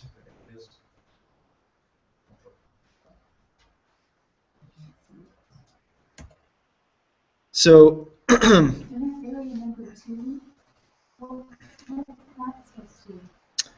okay, so this is starting to get a little bit into the nitty-gritty. So the Home Ranch Company said, we're okay with this, so here's the 10% development. It's pretty diffuse in here, Tejon Mountain Village and Centennial. Grapevine, Tejon Mountain Village, Centennial. Those are the 3 developments which comprise the 10% of the property. The Home Ranch Company said, we're okay with this. We're okay with having 10% to develop. But you should know that there are 5 areas that we have in our long-term vision for development. So after we built Tejon Mountain Village and Grapevine in the city of Centennial, we were thinking we would build something up here on the Missioner Ranch, more high-end development. Out here in Old Headquarters, we'd put a city. We'd have, Centennial, Bicentennial, and Tricentennial. That's our 100-year vision. We're going to have more than just these 3 developments on the property. So if you want easements over these 5, and White Wolf was another up north. If you want easements over these 5 areas, you have to pay us. And that became part of the ranch-wide agreement, was that the Conservancy would have to pay the assessed value of these 5 areas by March of 2012. Well, the agreement was signed in 08, June of 08. By September of 08, the economy tanked. When the state assessor came in and looked at these 5 parcels, it was determined that the best and highest use was not development, because there was no development. That wasn't part of the economy at that time.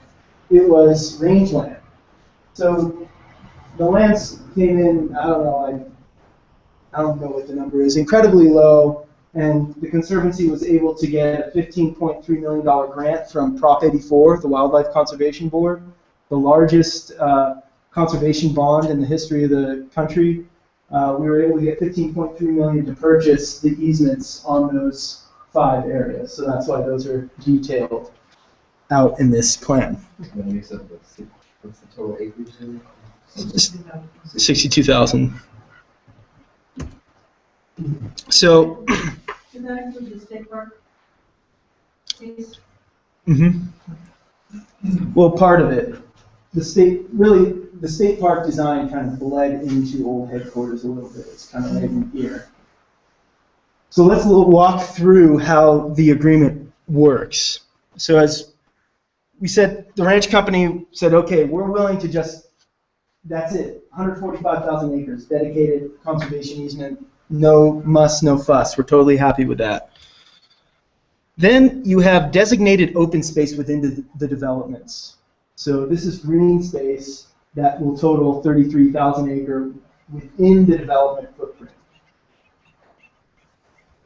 And then you have these 5 acquisition areas. So this is how you get to 62,000, or rather 240,000 acres is when you add all of this up. That's the 90% conservation outcome. So, this is Tejon Ranch compared to Yosemite. Yosemite is something like 1 million acres, so it's about 4 times the size of Tejon Ranch. But Tejon Ranch is still really significant. You can see some of these other, Tejon Ranch is more than twice the size of Redwood National and State Parks. It's almost, it's 3 times the size of Hearst Ranch. It's getting towards 4 times the size of Golden Gate National Recreation Area. Tejon Ranch itself is about twice the size of San Francisco County, 40% the size of Rhode Island. So, I mean, it's significant. This is a lot of land that's being protected. And so, just as I was saying, it really represents a major step towards the securing of this wildlife corridor between the Sierra and the Coast Ranges. And the Nature Conservancy has been buying easements on some properties to the northeast of Tejon Ranch to help shore up, at least on paper, this wildlife corridor.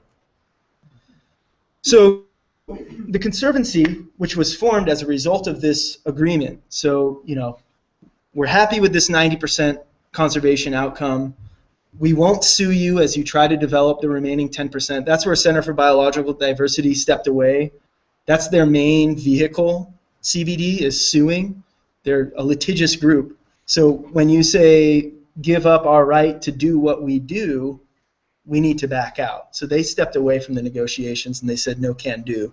We retain our right to sue, and they've been pursuing legal action against many of Tejon's developments. So the environmental side said, okay, we're happy with this conservation outcome, but we don't trust you to manage the conservation. And Tejon Ranch Company said, well, we're happy with this too, but we don't really trust you to manage the conservation, so what do? We'll set up an independent organization, an independent nonprofit. It's not the ranch company and it's not the environmental groups. So that's us, Tejon Ranch Conservancy. And our mission is to protect, enhance, and restore the native biodiversity and ecosystem values of the Tejon Ranch and Tehachapi Mountains for the benefit of California's future generations. I don't know if it's in here. No, it's not. So one interesting thing that sort of keeps us independent but affiliated is our board structure. We have a 12-member board. 4 members are appointed by Tejon Ranch Company. 4 members are appointed by the environmental groups, and those 8 choose the remaining 4. So those are independent members.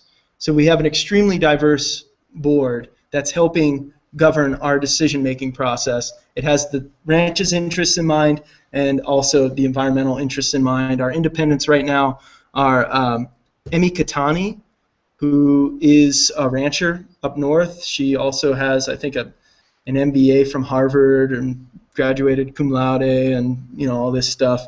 Frank Davis, he's a pretty well-known ecologist out of UCSB. Soapy Mulholland, she's the executive director of the Sequoia Riverlands Trust. And I think the 4th independent is Al Wright. He's retired Wildlife Conservation Board. How often do they meet? Quarterly. So end of September is the next board meeting. 4 bosses for 7 employees. Yeah. Good reason. So, as Ali mentioned, there are a few major partnerships. In addition to this conservation outcome, all best reasonable attempts will be made to reroute 38 miles of the Pacific Crest Trail. We're proud to say that we just got a 10,000-acre viewshed easement a couple years ago, so that's one step further to making this happen. Next, we need to negotiate the trail easement, which is a 500-foot trail easement. And then we can start thinking about the NEPA review, and then we can start thinking about construction. So they don't think PCT is going to actually be physically on Tejon Ranch until 2026. But hey, that's better than Natural Reserve and State Park. Who knows when those are going to happen, particularly when you think about state parks' budget woes in the last few years.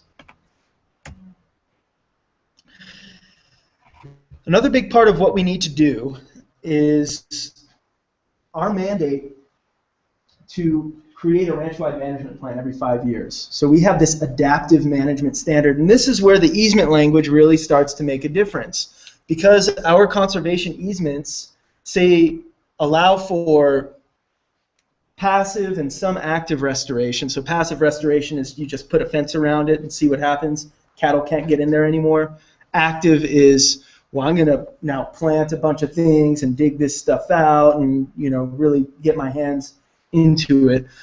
So we're allowed to do restoration, and our restoration and our management is guided by this ranch-wide management planning process.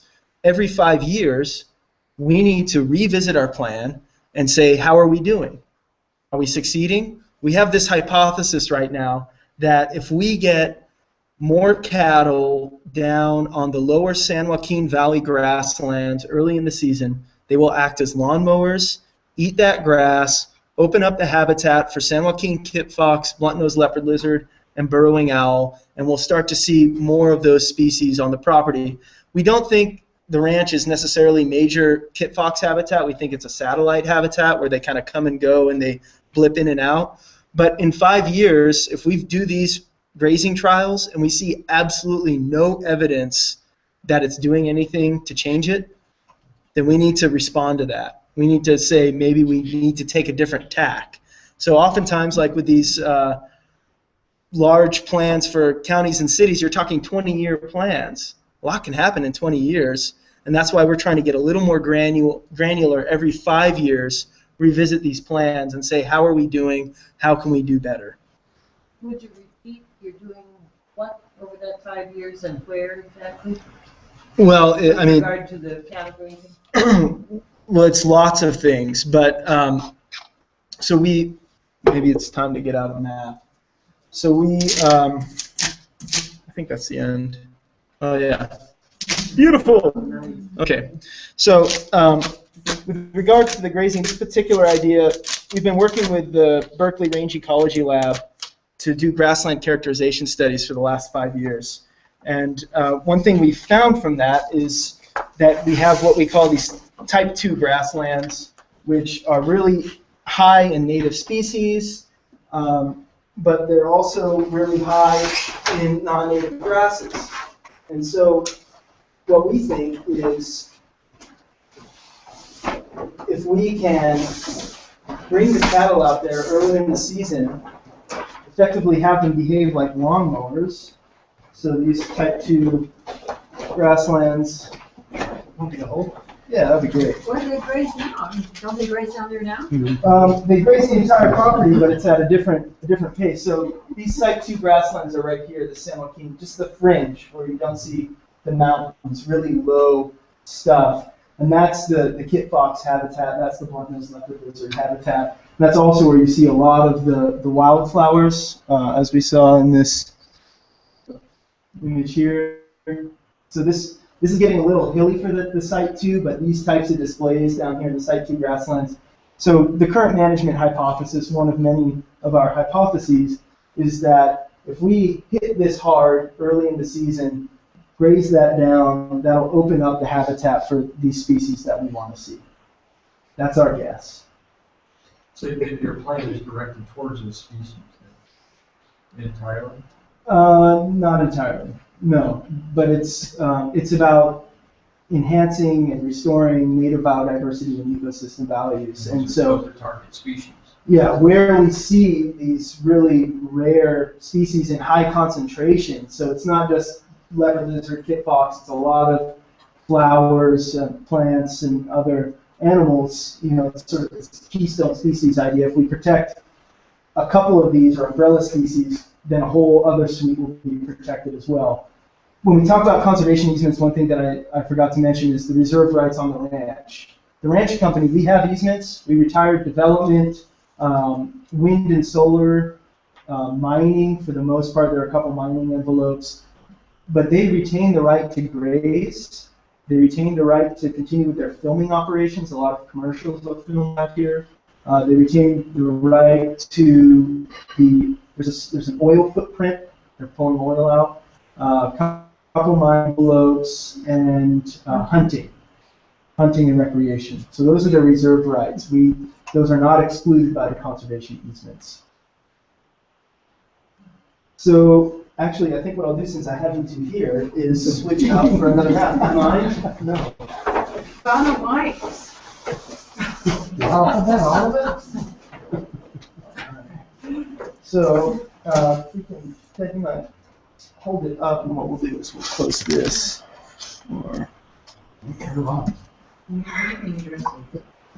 Okay, cool. So this, yeah, thank you, Dan. This is the Technicolor map that sort of breaks down everything in the ranch-wide agreement. And what you start to see is how the negotiations played out. So you have the putty color, right? We know about the acquisition areas. We know about the development. But then there are all these other colors, and what do they mean? So Tejon Ranch Company said, okay, we're okay with giving you 90% for conservation, but do we just give that all to you right now? How do we get the assurance that we are going to develop? It's not fair for us if we give you all the conservation and we can't develop anything. So somebody had the bright idea of, well, anytime you get final approval on any of your developments, that's when you give the Conservancy easements. So the language of the ranch-wide agreement is, upon first final approval of any of the developments, the Conservancy gets an associated easement. Not only that, but it starts a 30-year clock over which all of the easements have to be given to the Conservancy. So when the Fish and Wildlife Service approved the Tehachapi Uplands Multi-Species Habitat Conservation Plan, which covers all of these crosshatched areas, and we kind of talked about it on Saturday, When the Federal Fish and Wildlife Service approved that, that's not a building permit, but when the Fish and Wildlife Service approved that, under the language of the ranch-wide agreement, that counted as first final approval. So when that HCP, MSHCP was approved, we got 37,000 acres, and that started the clock. So if they get another approval on Tejon Mountain Village, maybe they start building, we'll get TMDB sooner, but we're still locked in to this 90% conservation outcome, no matter what. Over the next 30 years, we're going to have the full 207,000 acres of conserved lands outside of the development areas. So what's the status? The example being TMD-B, what's the status of that now? I think we're just waiting. I don't know if it says. Access to that property? Yeah, so that's part of the ranch-wide agreement is Tejon Ranch Company said, we will treat, for the duration of this agreement, which is a 99-year contract, we will treat the entire 207,000 acres as if you already have the easements on it. That's, It's not formal. Yeah, there is not an easement encumbered on this area yet, but we have access, everything that's outside of the development areas, we have access to, and we do things on, and we are currently managing. What if the development areas don't happen? We're still locked into that 30-year clock. Okay. Alan? What was the federal cemetery? Was that part of you guys, or was that just been? That's just cut out right here. They gave, I think it's 500 or 1,000 acres. 500 acres to the VA. It is beautiful, and it's actually really well designed. They have a really nice. Where's Alan? Arvin is right here. He's over here. Indeed. Yes. Yeah, the loop somewhere, or maybe this is the loop. So in those areas that haven't been formally transferred to, you still have control in the plan, like, so they can't do anything that negatively impacts that area, even though it's not.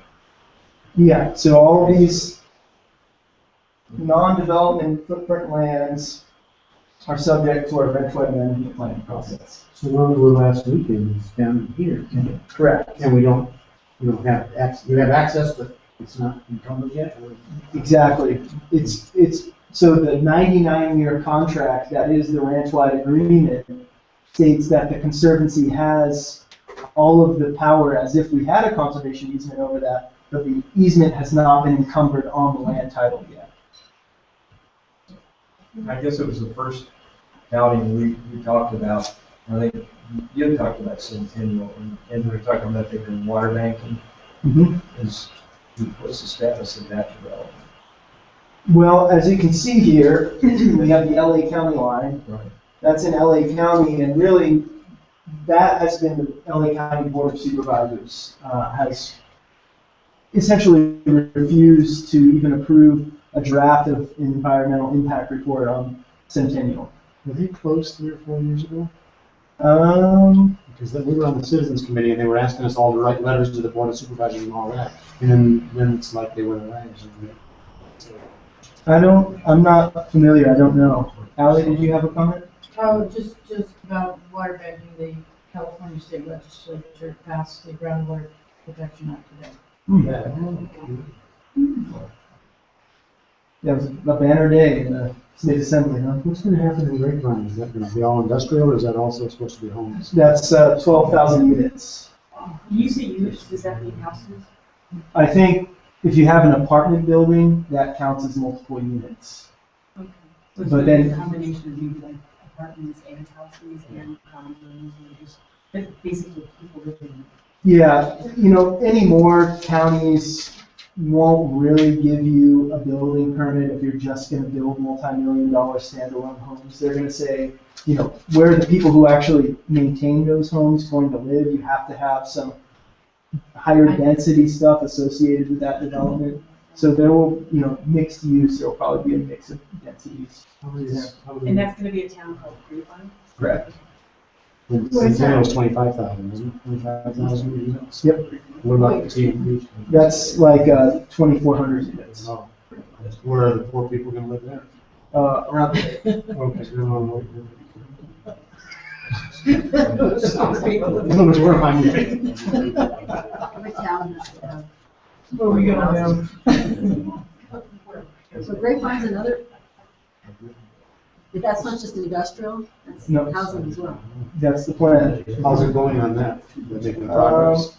Well, because Centennial is so stalled, they decided to start looking at grapevine. That's pretty good leopard lizard habitat, so you might have to jump through some hoops on that, but it's also Kerner County, so, yeah. Less progressive. Much Okay, less. so- There's a public hearing on the Antelope Valley area plan. February 27th, and I think it's the widening road. I think it's known for Sentinel area that report is on the line. Right now, it's open public comment. Read until February 6th.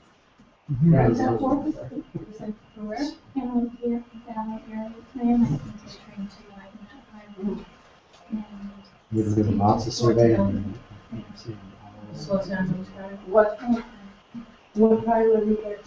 138. The one that we were on. to Yeah, go to- yeah.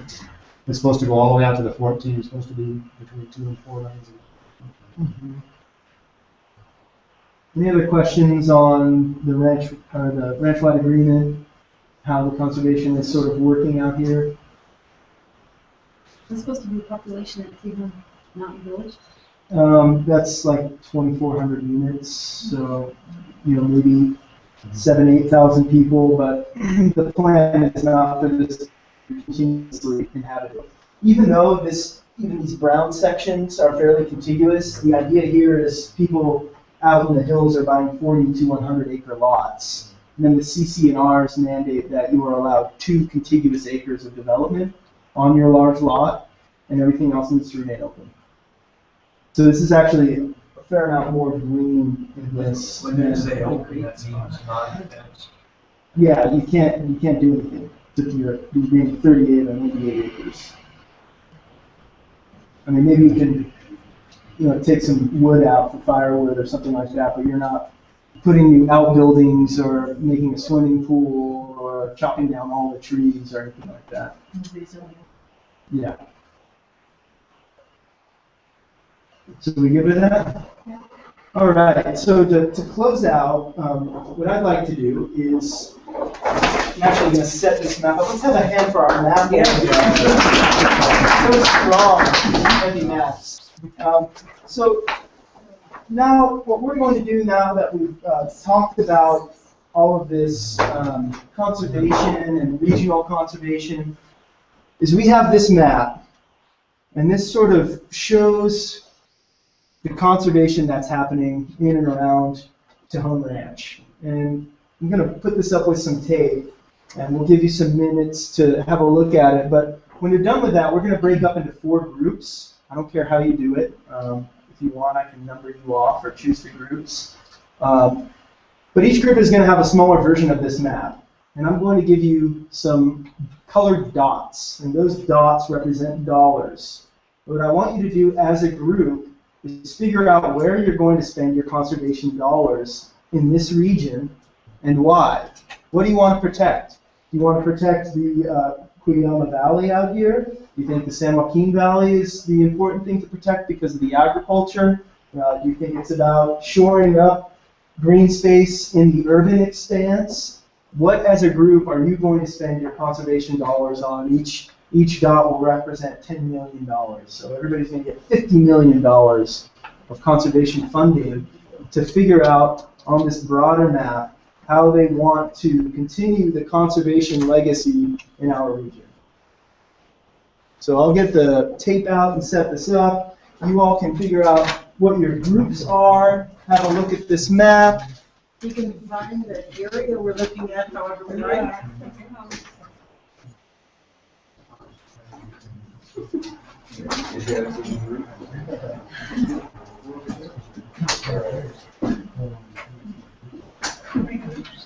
Four groups. How many people are there? 4 groups, 5 people per group.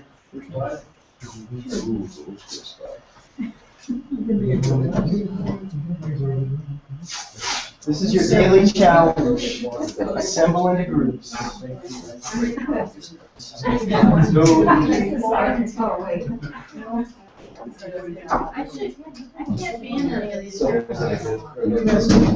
That's why, Ally. That's why.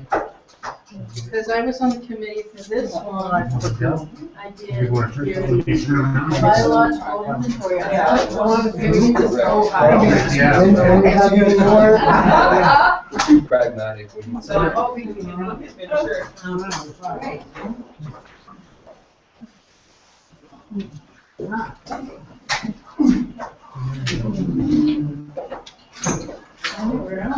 How are you guys? Yeah, so. Yes. I will.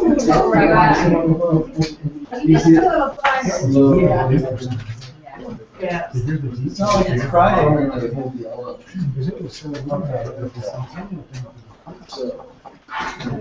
Do we have groups assembled? Yeah. Okay. Okay.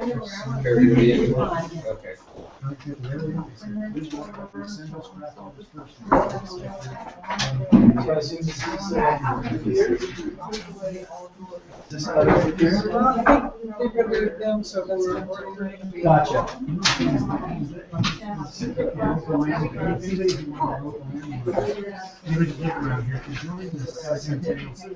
Oh, I.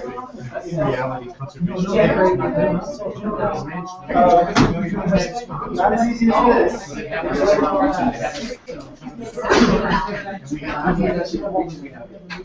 Is this for us? That's for you.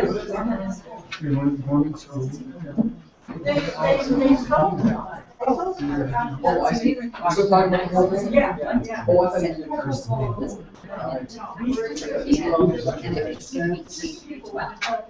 Oh, you guys are. Yeah. It's our draft. So we were at the transfers. And then we said, So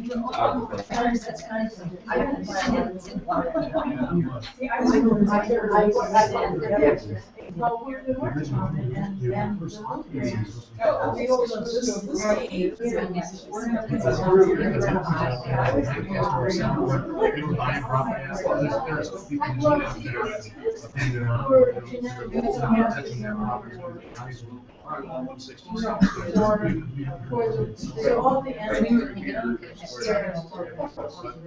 But most of the TNE species are The bad. county is. And it's also. There's zoning.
So we had to come up with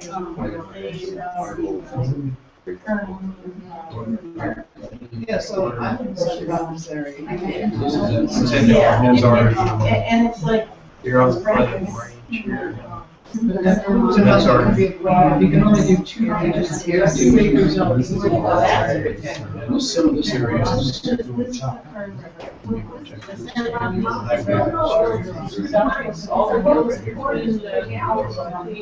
So is that way? It's all the way down. I know. We turn back around. Some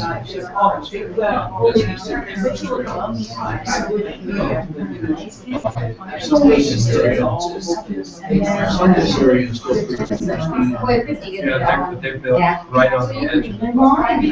All of this is all. They want us to sell. You've got big money. They'll buy it. It's the same way. You'll probably.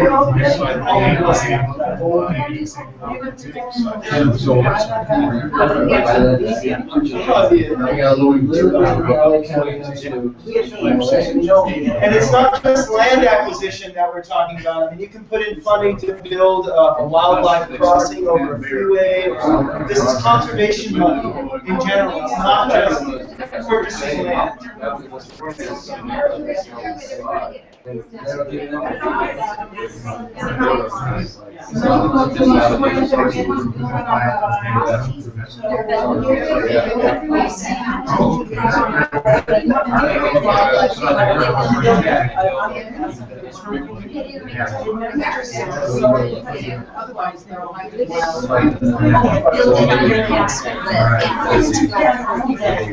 You don't think there's.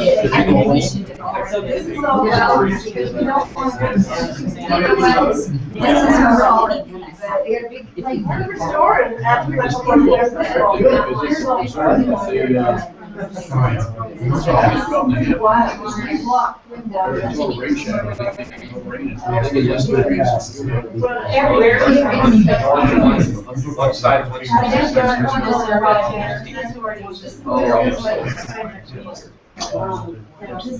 We've already got the Snowway Ranch, Martin Ranch, What about? well, basically.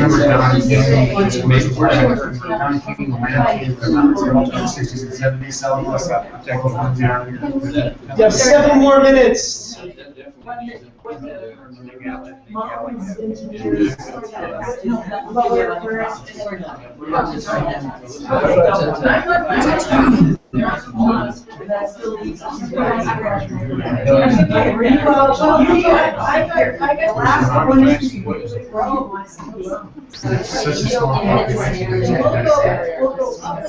What's your dream?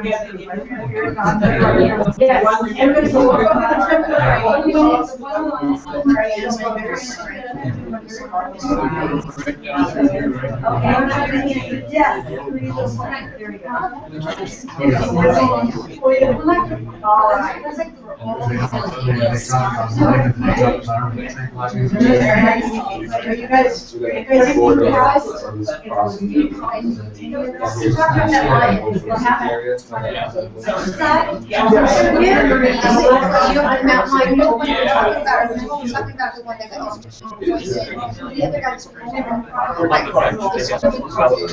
That's right, for the wildlife crossings, I was doing that, I got some of that. Okay, so, where, would that be a 101, or 101? I thought it would be the 4 and 5, you don't know. There's the 101 and the 110. It's for the other side, that we are thinking of doing it, 'cause I know there was some, That's right. like the highlight,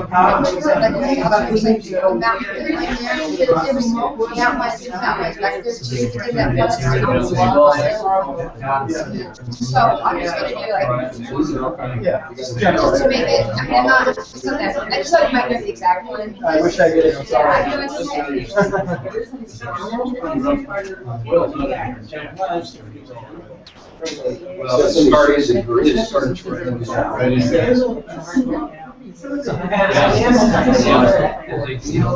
it started Even out of here.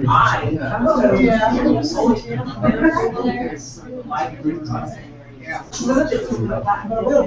you need $10 million to do a study.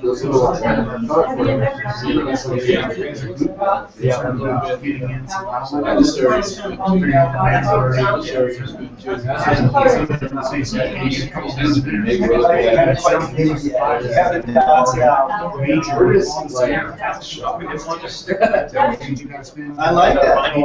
It's a lot of money. I would prefer to go 126. Let me get out and shoot now. Yeah. And that's why it was.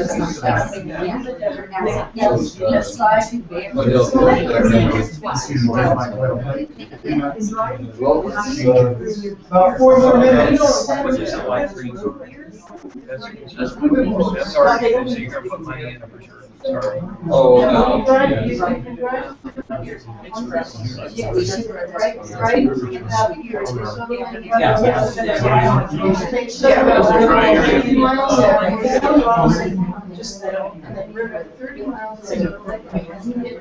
There's a little bit of period. There's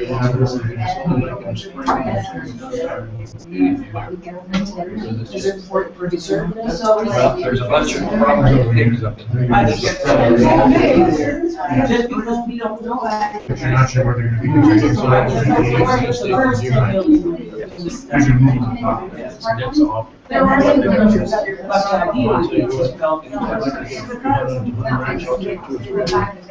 To do this study, but yeah, want to do this study as well. No, we're not. Yes.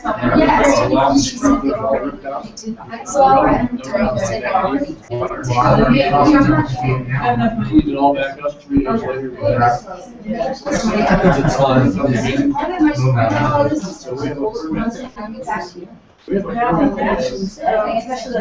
We have to use a bull. 3 more minutes. okay, let's do it. So where will we try to target?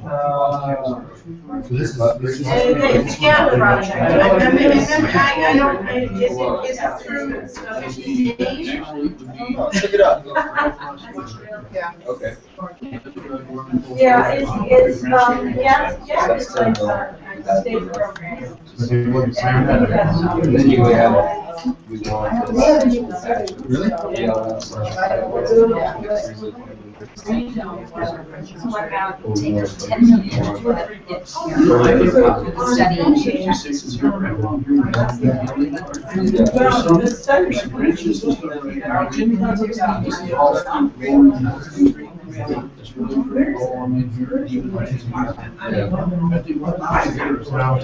Allie, it's USGS.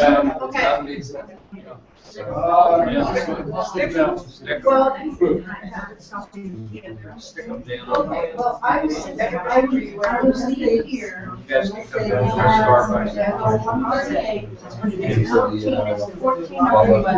start by All right, I love to hear that.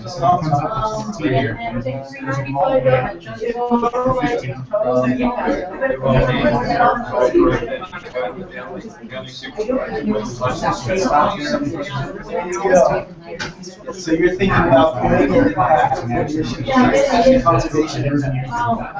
Well, we're trying to choose our, where do you think? They gotta be realistic. Oh, Chuck. Yes.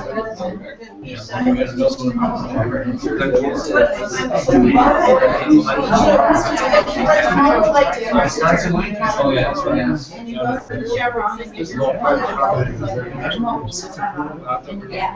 Well, they have to do the So we got. All right, 30 more seconds. One corner of it. And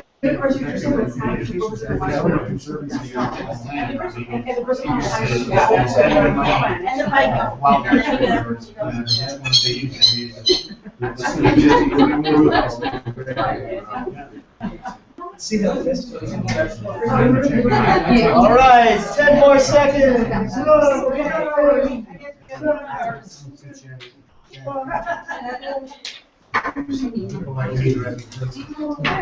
right, time's up, everybody. Your money is no longer good. If you haven't spent it, it has vanished.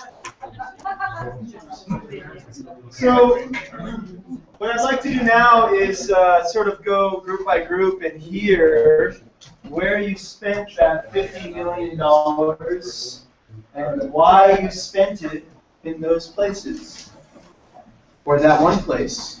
Okay, John. So we spent it here because we dropped the dot and stuck there. All right, well, that's one reason. Now, we thought it very important to kind of Can you lift your map up, please? Stand up. Yeah. We want to protect some areas coming down out of the national forest above Tejon Ranch, to try to make a better wildlife corridor through there, and around the edge of the Fern. And then we thought right along Gorman Post Road there, where the Routes Ranch is and stuff that joins Tejon Ranch, and a lot of wildlife and stuff goes through there. And that's a nice area to protect. So your idea is to buy the land, is that it? That's the idea. Yeah. And another idea was on Highway 166, we stuck it over the top here, just above Bitter Creek. There's a lot of really nice habitat right in there, and it's right adjoining the Wind Wolves Preserve.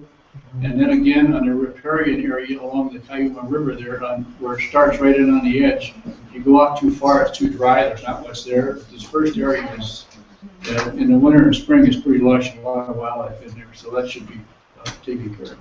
And it's privately held now, so you figured you could buy it? Yeah, a lot of it is privately owned. Is that ag there? Is that ag there?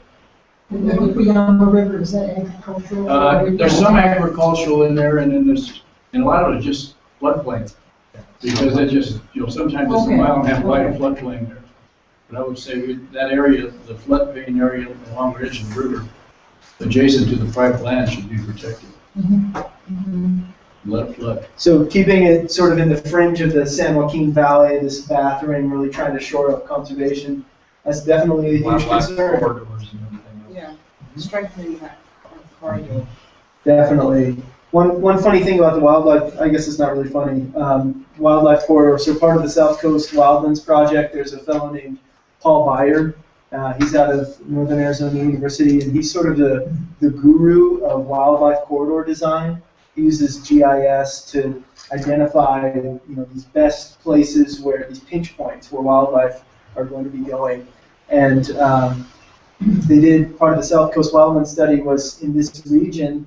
Where would you put a crossing over I-5? Right. And when he came out with the report, the place where he recommended the crossing over I-5 be was right at the Tejon Ranch Company headquarters. Okay. And they said, thanks but no thanks.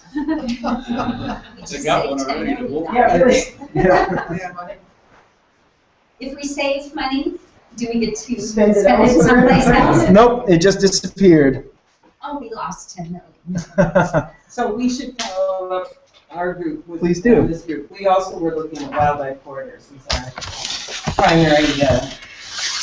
primary objective, and we were going to spend 10 million on a study to decide where they ought to be up here. The dots are not so meaningful here. But if Paul Byer's already done that study, that's the extra 10 million. Okay. We were puzzling over if light rail goes and which road would the animals be going under or over and on, and none of us know too much about that. So we put 30 million here, 10 million for a study and 20 million for begin implementation for those corridors. The 20 million that we feel a little more secure about spending, that we know what to do with, is for mountain lion corridors and other wildlife corridors in the Santa Monica Mountains under the 101 freeway at Liberty Canyon. This area has been studied to death. All we need to do is dig up the freeway and build the corridor. They estimate 10 million. I figure it would cost twice that by the time it happens, so we gave 20 million. And definitely that urban wildland interface is so important to do some more with, instead of just saying that is fractured edge habitat that's just going to wither.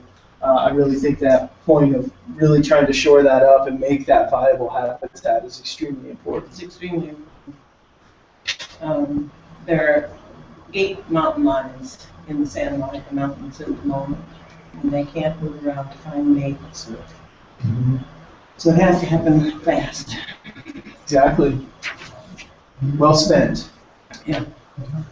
Who's next? More. All right. Enlighten us, Okay, so we'll please. just pass it down the room. I'm gonna follow up on that. That's okay. I'll go with Okay. Okay, okay, so I'm from LA County, and one of the things that I've noticed is, the last child in the woods book is really true. And it's really important for kids, to be able to grow up and understand about nature and understand how the systems work. So I put my money in the, revitalization of the rivers and making the rivers wild. Okay. And then I put, agreed. But, to put the money in for the wildlife corridor and the one on freeway. I didn't know exactly where it was, but, Liberty Canyon. Liberty Canyon, yeah, because I really believe in that too. And it's really important that they, that they have their genetic, diversity. Right, these ones are all inbreeding already. Yeah, so they won't make some. Genetic drift. Yep. Okay. I put my money towards connecting the wildlife corridor again, not really from the Webby Sequoia areas to the Tejon, but over here by Los Angeles County, where the two Angeles National Forest. Yeah. That's sort of confusing. So a pretty urban perspective so far from this group. I think it's an interesting contrast from our first group, which had mostly a rural or open lands perspective. Not to say that any dollars spent, I mean, these are all well-spent dollars, but you know, you can start to see how many projects there are.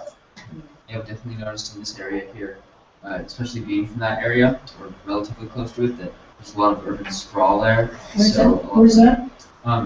Sort of near Santa Clarita, a little bit to the east. Yeah. I put mine up here, in the same area as he did over there, because we figured there's a lot of biodiversity and riparian habitat here. And then we believe that there is a mountain range here, and whether that's going to be developed or not, it probably won't be, because it would be hard to and very expensive to. But we figured that because it's such a great habitat, Yeah, Cleona Valley, definitely. And the last section we spent our money on was actually the grapevine. For two things. One, to protect the habitat for existing wildlife there, and also to slow urban sprawl.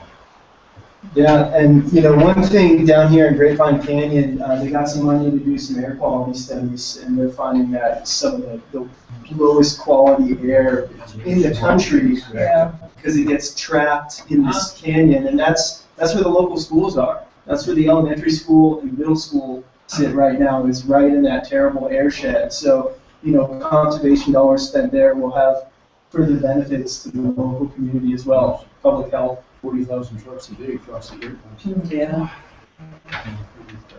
What you can see. Central Valley. How are, I probably are. Also, Western County one. Hey, we did something for the Santa Monica Mountain Lion Wildlife. Oh, good. But, when I was working on the Sierra to the Coast initiative back in the 80s, we were basically getting this, but I was also working on a Kern River, a Sierra to Carrizo initiative, because we have most of the T&E species in the nation in the San Joaquin Valley, and we have saltbush scrub that has disappeared. So I want to see the Kern River corridor restoring the saltbush scrub and protecting the habitat for the Tipton kangaroo rat, the giant kangaroo rat, blunt-nosed leopard lizard, San Joaquin tit fox, San Joaquin antelope squirrel. And then also the short-nosed kangaroo rat, which is a subspecies. See, it was the Fresno kangaroo rat has gone extinct, and there were 2 other subspecies that are still alive in Arizona. So, getting this and going all the way, and then unfortunately, our almost environmental president sold the Elk Hills to Occidental Petroleum. So it's no longer a protected habitat, so I would reacquire Elk Hills and go up over the Templars and drop into Friesel Plain, and then we have a genetic corridor for all of our species. I was the vice president of the Kernever Parkway Foundation for a long time, so yes, we have a bike path. All right, so, I mean, I hope you all enjoyed that exercise. It seemed kind of like you had a little bit of fun with it, but it's a really cool way to start to think about these issues. And, you know, I wish I had $50 million, but it's really just a drop in the bucket when it comes to these projects. You know, you could probably drop 50 million on one wildlife bridge right there, realistically, or more, depending on where it's being constructed and its span and who's designing it. And it isn't just money, you know, talking about this Liberty Canyon underpass on the 101, I've been grilling those people. So if you had the money tomorrow, when would it get built? It would still take years. You know, you need this study and that study, engineering. Or what? We used the same maneuvers to block. Well, true, some of it, yeah. Mostly our side versus their side.